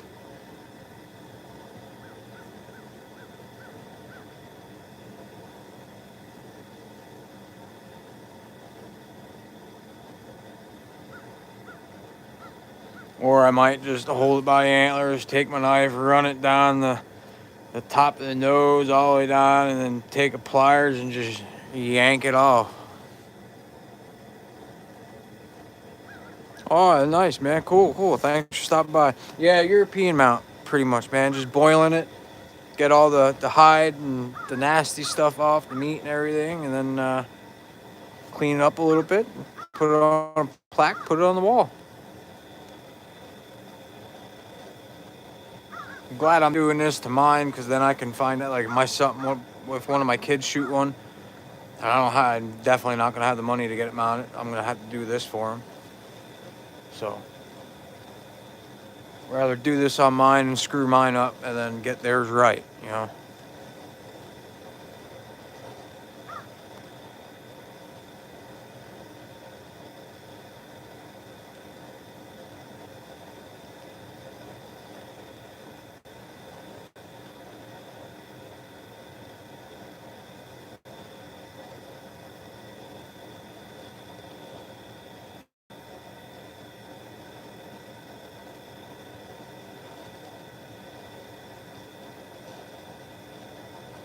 I didn't go to school for none of this, man. I do everything myself. It's all trial and error when you learn this stuff. Especially when you were brought up around it. I mean, I've watched this done a lot. Like, a lot. Cousin of mine buried a rack like this before and, did it that way. I never did it myself. I just hacked them off with a saw, and there you go. I'm done. That's it. This way you get to preserve it a little bit better, I guess, Even have the upper jaw there with teeth. That way, if you want to, you can age it, you can. Pretty sure that one that's hanging up there, you guys can't see it. Right there at the top of the screen, right there, that one. This one right here, somewhere. That one, he's about 3.5, maybe 4. He was a big boy. Another big mountain buck. Shot him with the rifle, though. Funny thing is, I shot him with the rifle, but he was only at like 25, 30 yards.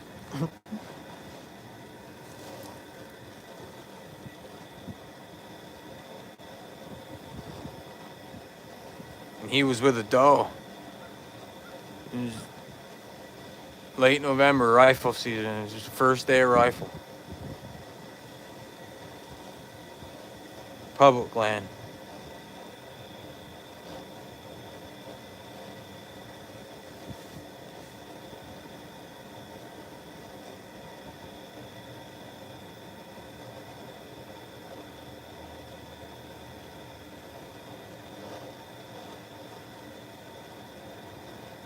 No, you have to take a test to get a hunting license.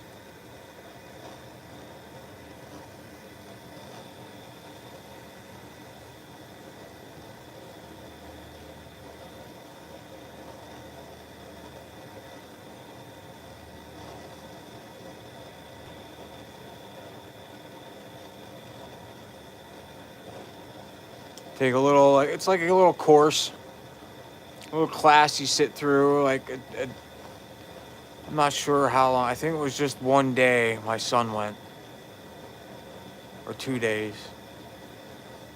You sit through like a little class, a teaching class in the morning time, and then in the afternoon before you leave and go home, you take a written test, and once you're done, you hand it in, and you get your card.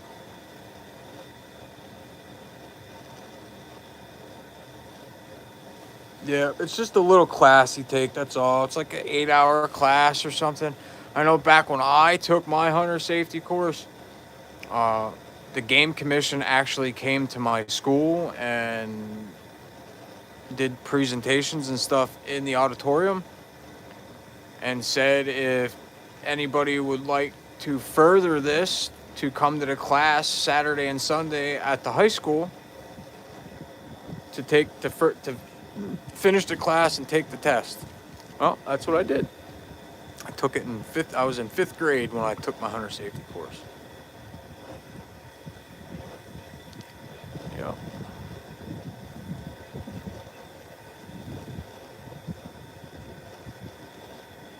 Yeah, the online thing, I'm not. But the thing of it is, you got to pay for the online. If you go in person, it's free. But if you take it online, you have to pay for it. From what I've been hearing, I don't know. Go in person.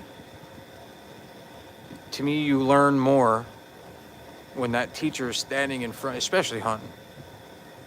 You learn more when that person's in front of you, and you can literally ask them questions face to face instead of online, because you can't ask questions when you take it online, you know? So my advice to anybody out there, if you can, try to take that test in person. And you or your kids, they will pass it with flying colors as long as you as a parent taught them the right way. Like that, that's one thing. Like, oh man, I was freaking out. I was like, man, I hope I taught him everything he needs to know. Like, I hope he's good. Like, I'm pretty sure I taught him everything. And man, he sent me that picture, that orange card, dude. Oh my God, I felt so good about myself. Like I achieved something, you know what I mean? Just made me feel good, you know. I taught somebody that, you know.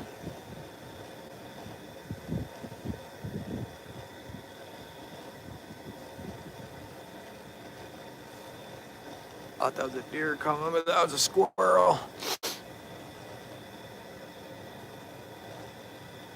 But yeah, it's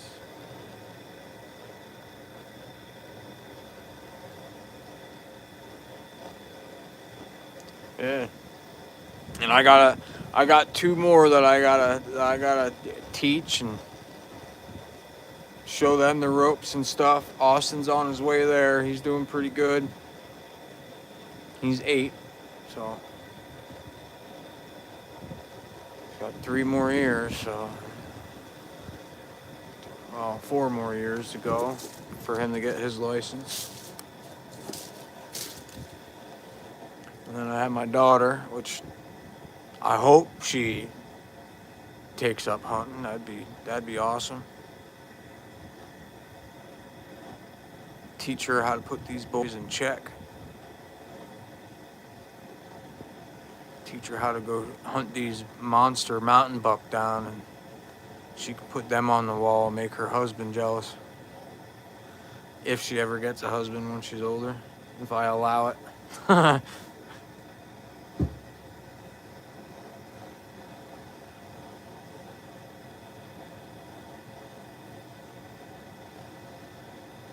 That's crazy, man.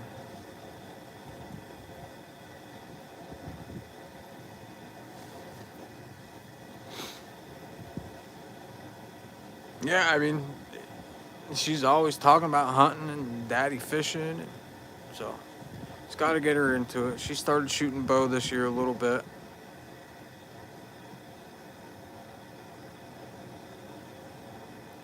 Yeah, if anybody could put up with that attitude.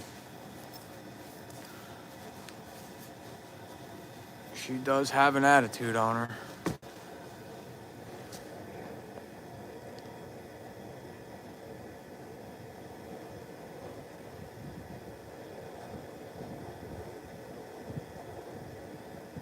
It's good, man. It's good. Good.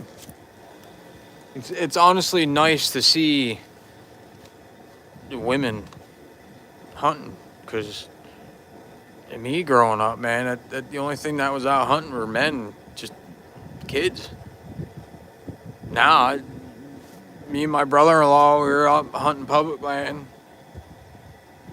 the first week of the vacation here, and two people come walking down off the mountain, and one person was like 6 foot something, and the next person was like 5 foot nothing, and I'm like, what the fuck? Oh, maybe it's his kid.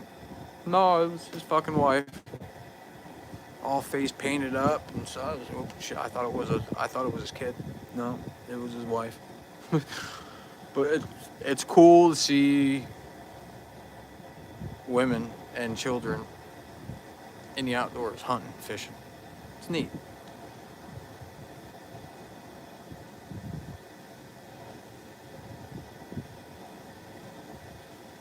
Yeah, you're welcome.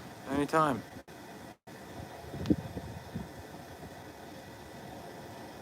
Yeah, I try to only hunt for the freezer too, man, but I like a nice trophy deer too, don't get me wrong. That's why I said about this one here.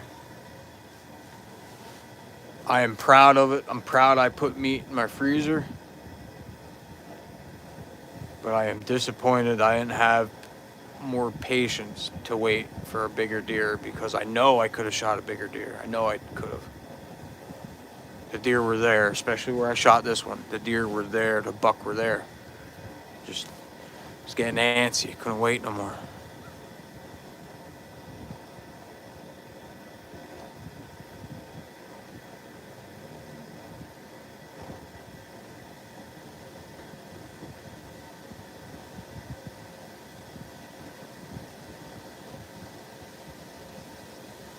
If I was allowed to shoot more deer, yeah, probably. Like, honestly, I could probably say yeah to that, because I haven't gone small game hunting. Like, I don't hunt for rabbits or squirrel or pheasants or turkey. I haven't hunted for bear since 2004. But yeah, if I could hunt to actually fill my freezer for the full year, and whatever, I could probably do it. But being as that you're limited with tags, like, I'm on, like, 6 deer should be able to get you through the season plus a buck, so it's 7 deer. You're allowed to shoot 7 deer a year, but you have to pay for the tags. You're allowed up to 6 doe tags, and here in Pennsylvania you get 1 buck tag. So technically, if you can shoot those 7 deer, you should be able to survive off that, because you figure if each deer weighs, a good $120 to 150 pounds, you're getting anywhere from 30 to 60, 70 pounds of meat off of it, maybe more in some instances. For each deer, that's quite a bit of meat. So I would think you'd be able to survive on that.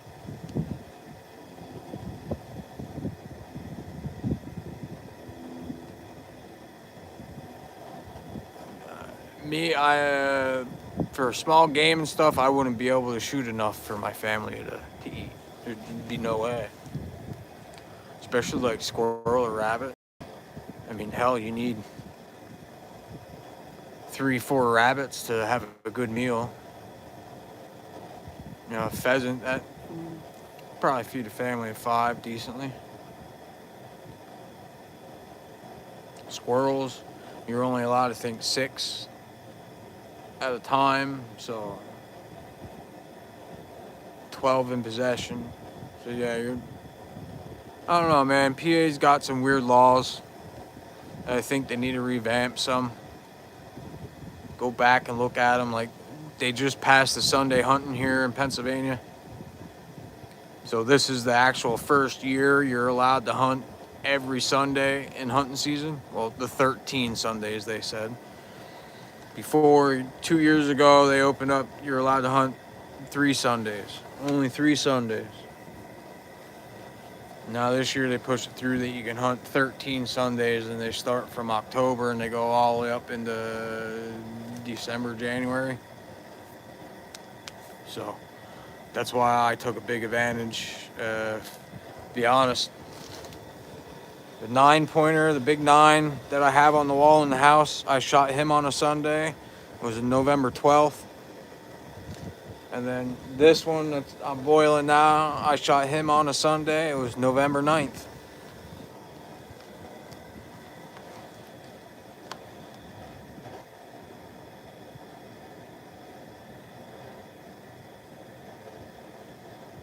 Yeah, I think that's illegal here in Pennsylvania. It's iffy on dogs tracking here too.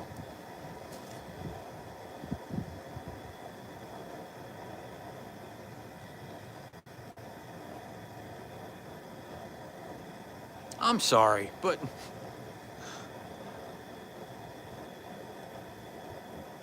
using a drone, whoever uses a drone, cool, awesome. But man, you ain't gonna tell me you're not using that for hunting. Or for your one up on that buck. You're not gonna tell me you're not doing it, because I know fucking right you are. If I had a drone like that, I know for damn sure I'd be on every piece of freaking public land that I hunt. That's the way I'd fucking scout.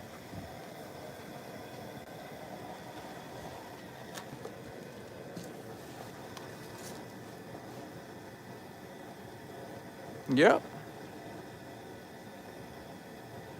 Especially that a guy on YouTube that just started his channel a couple months ago, and he's now like 50-some thousand subscribers. He does drone research. It's unbelievable what this freaking guy is doing.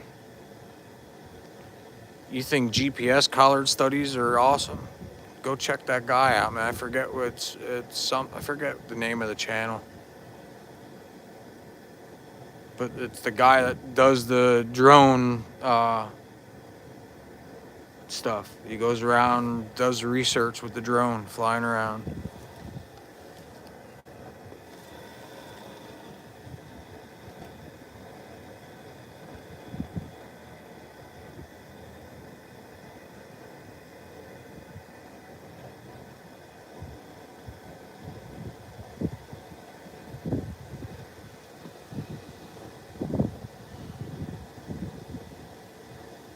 Yeah, it does. Same with the trail cameras do. It takes away from it. It all does.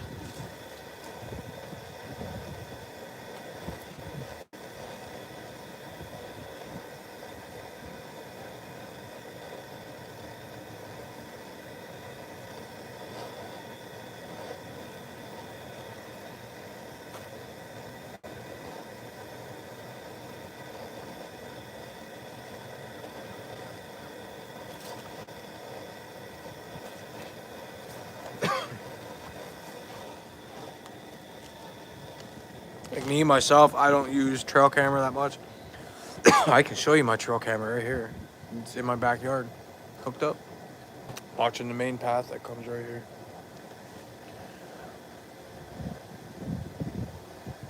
I really don't use it. Sorry guys, I had to refresh.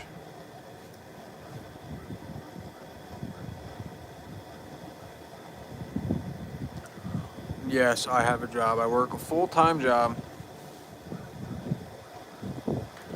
This I just do for fun.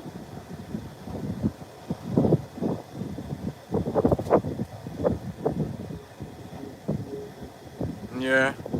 Sorry guys, everybody like left here. My phone just reconnected for I don't know what reason. It's not on Wi-Fi or anything like that. So I had to refresh my stream. So welcome back.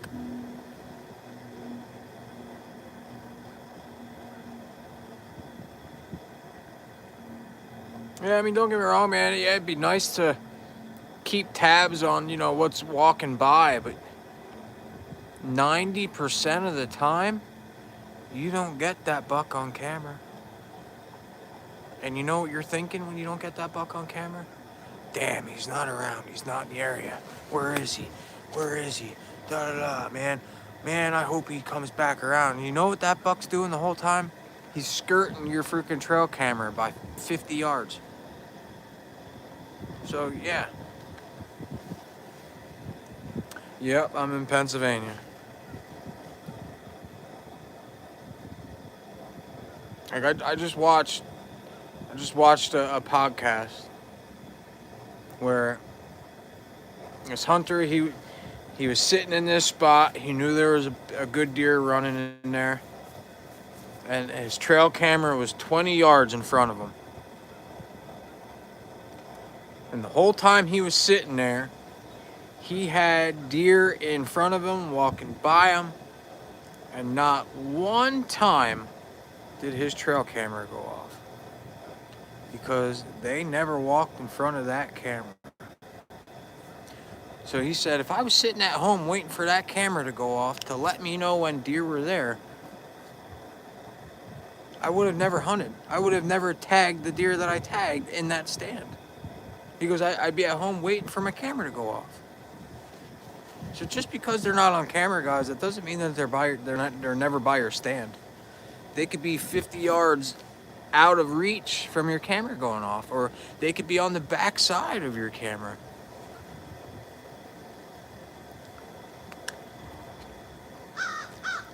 That's one of the main reasons why I don't use a trail camera. It's because I think that I would try to rely on it way too freaking much, and it would ruin it.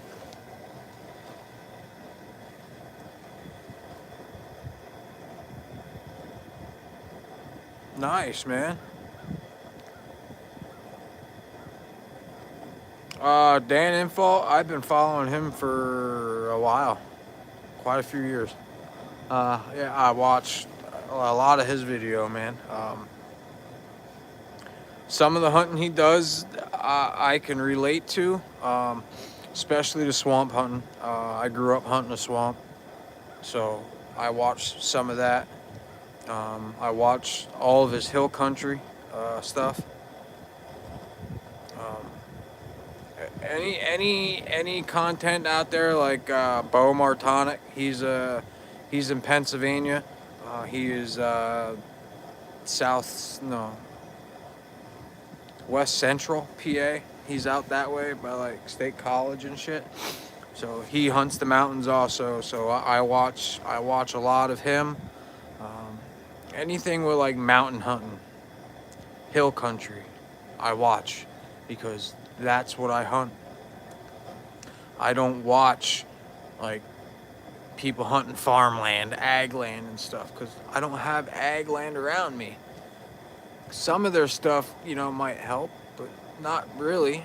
It's not the type of hunting that I'm doing, the style hunting I'm doing. I hunt in the actual mountains of Pennsylvania, northeastern Pennsylvania, where there's more thermal hubs than what you could freaking think of. Terrain features out the wazoo, like you have no idea. Like it's crazy hunting out here, and it's not easy hunting. Every part of hunting the mountains of public land in Pennsylvania, I think, suck. Especially getting to your spot, access. It doesn't matter what access you come up with, it's gonna suck getting to your tree stand, or your tree that you picked to hunt out of. It's gonna suck. You're gonna hate it. You're gonna have to get up so early in the morning to be at the bottom of your tree without sweating. You're gonna have to take 15, 20 breaks on the mile, 2 miles that you walk in to your spot. Like, I'm telling you, it sucks, man. Like, I get up at 2 o'clock in the morning. I'm out here by 2:30, 3 o'clock.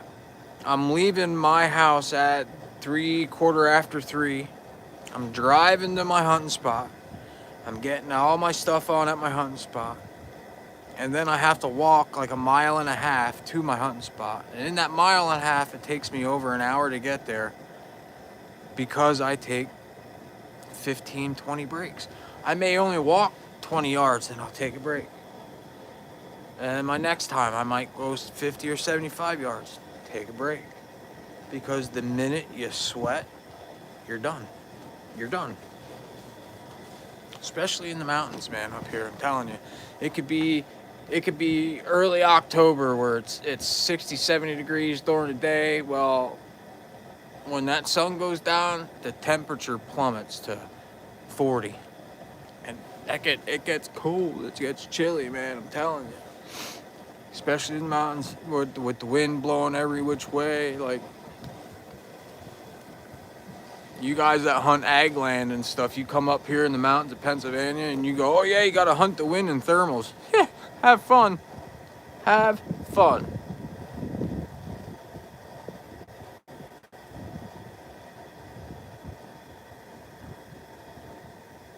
It's so hard hunting up here, man. So hard. Half the time it says, oh, you got a north wind. All right. Well, it's no north wind. It's swirling every which way. North, south, east, west, up, down, left, right, every way you could think, it's hitting you. There's no constant wind here. The only time you get constant wind is if you're actually on the tippy top of a ridge. And that's even hit and miss.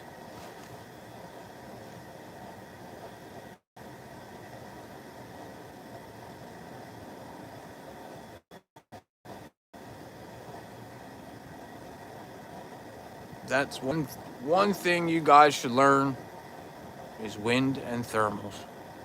Wind is 1,000 times different than thermals. Just because the wind's blowing south, that doesn't mean that's what your thermals are doing.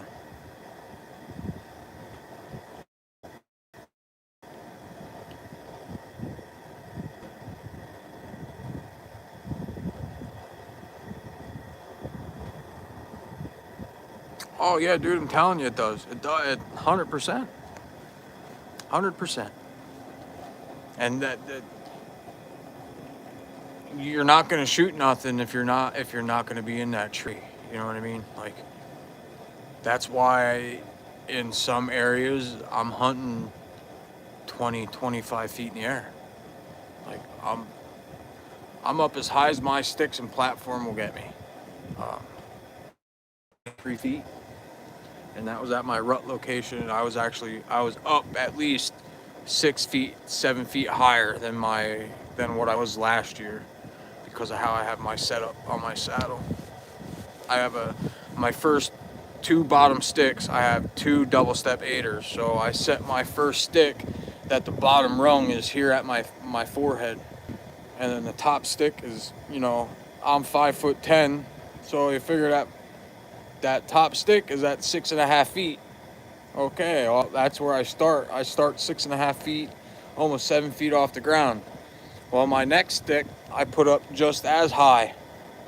So that puts me at 13, 14 feet off the ground with just 2 sticks.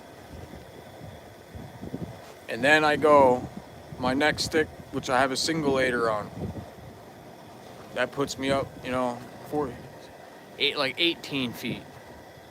And then I have another stick that has no 8er on it. I put that, 19, 20 feet, and then I put my platform a foot up above that. I can stretch it out. I can put another 8er on my 4th stick to make it up higher. I can get high with the saddle.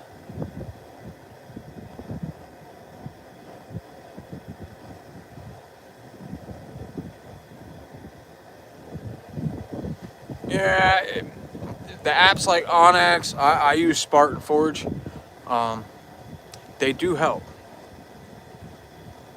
I just wouldn't depend on the the wind and the temperatures of those apps, especially the wind.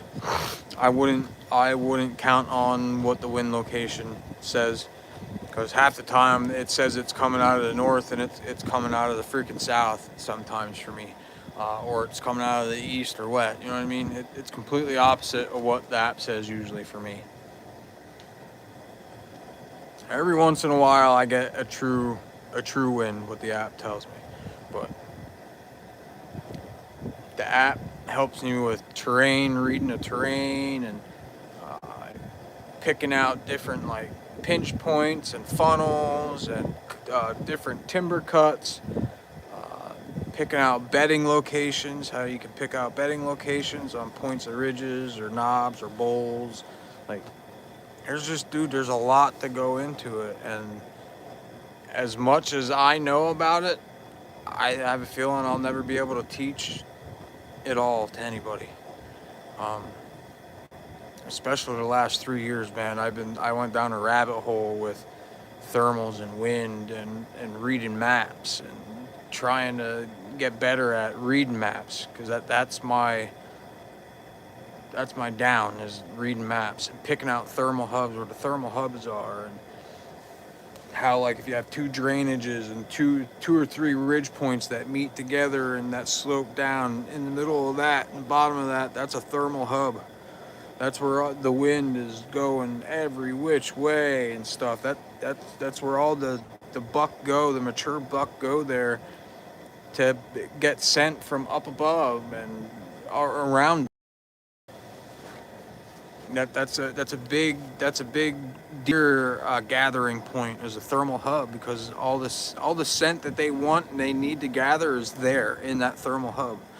And there's ways to hunt a thermal hub, and you have to have a dominant wind carrying your scent out of that thermal hub. You know, you have to set up right. You just can't go in and go, all right, I'm gonna sit here, and all the deer are coming from behind. It ain't gonna work that way. You have to do your homework. You have to scout. And I told that to my brother-in-law just today. I said, dude, I'm on a mission now for next year. I said, from here on out, it's just gonna be scouting. Yeah, I'm gonna take the gun out and stuff, but I'm gonna be morely scouting than hunting. And I'm gonna be scouting for archery season next year. If I happen to shoot a doe on my outings, so be it. Cool, but I'm gonna be scouting. That's my number one goal for this coming season. I'm already thinking about next season already, so it's like, yeah, it needs to get here. Like, my scouting needs to start right now. No matter what, I need to scout.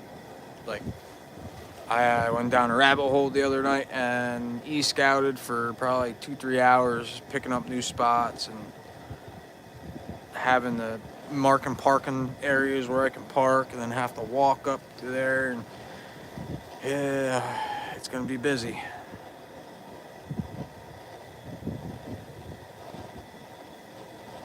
But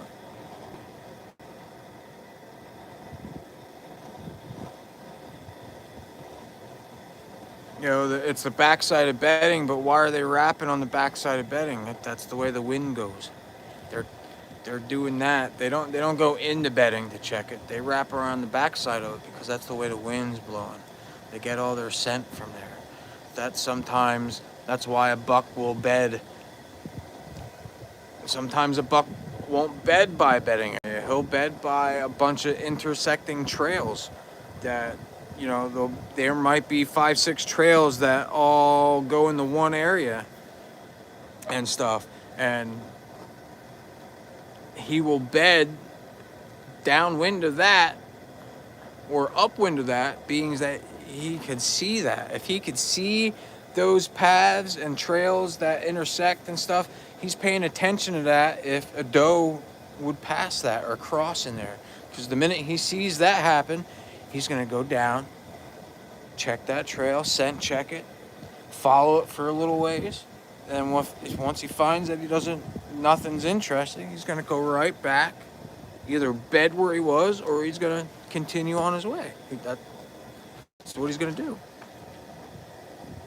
And that, as a hunter, that's what you need to figure out, is where that's happening.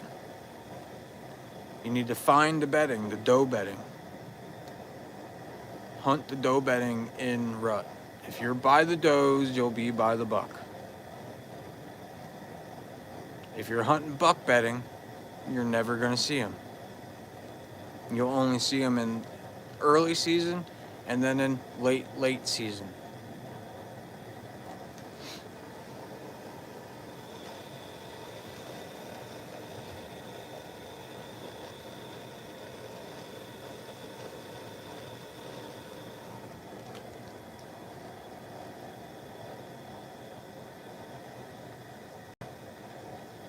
I very seldomly hunt with a actual gun, but it's a 30-30. Don't know how much it was. It was given to me as a Christmas present. Ammunition is probably like $30-40 now a box. Crazy expensive. But my preferred weapon of choice is a bow. Arrows are expensive, man. They're freaking crazy, man. My arrows, I think, are like $100. $80 for a half a dozen. I know there's some arrows out there that are $150-200 just for a half a dozen, and that's freaking ridiculous.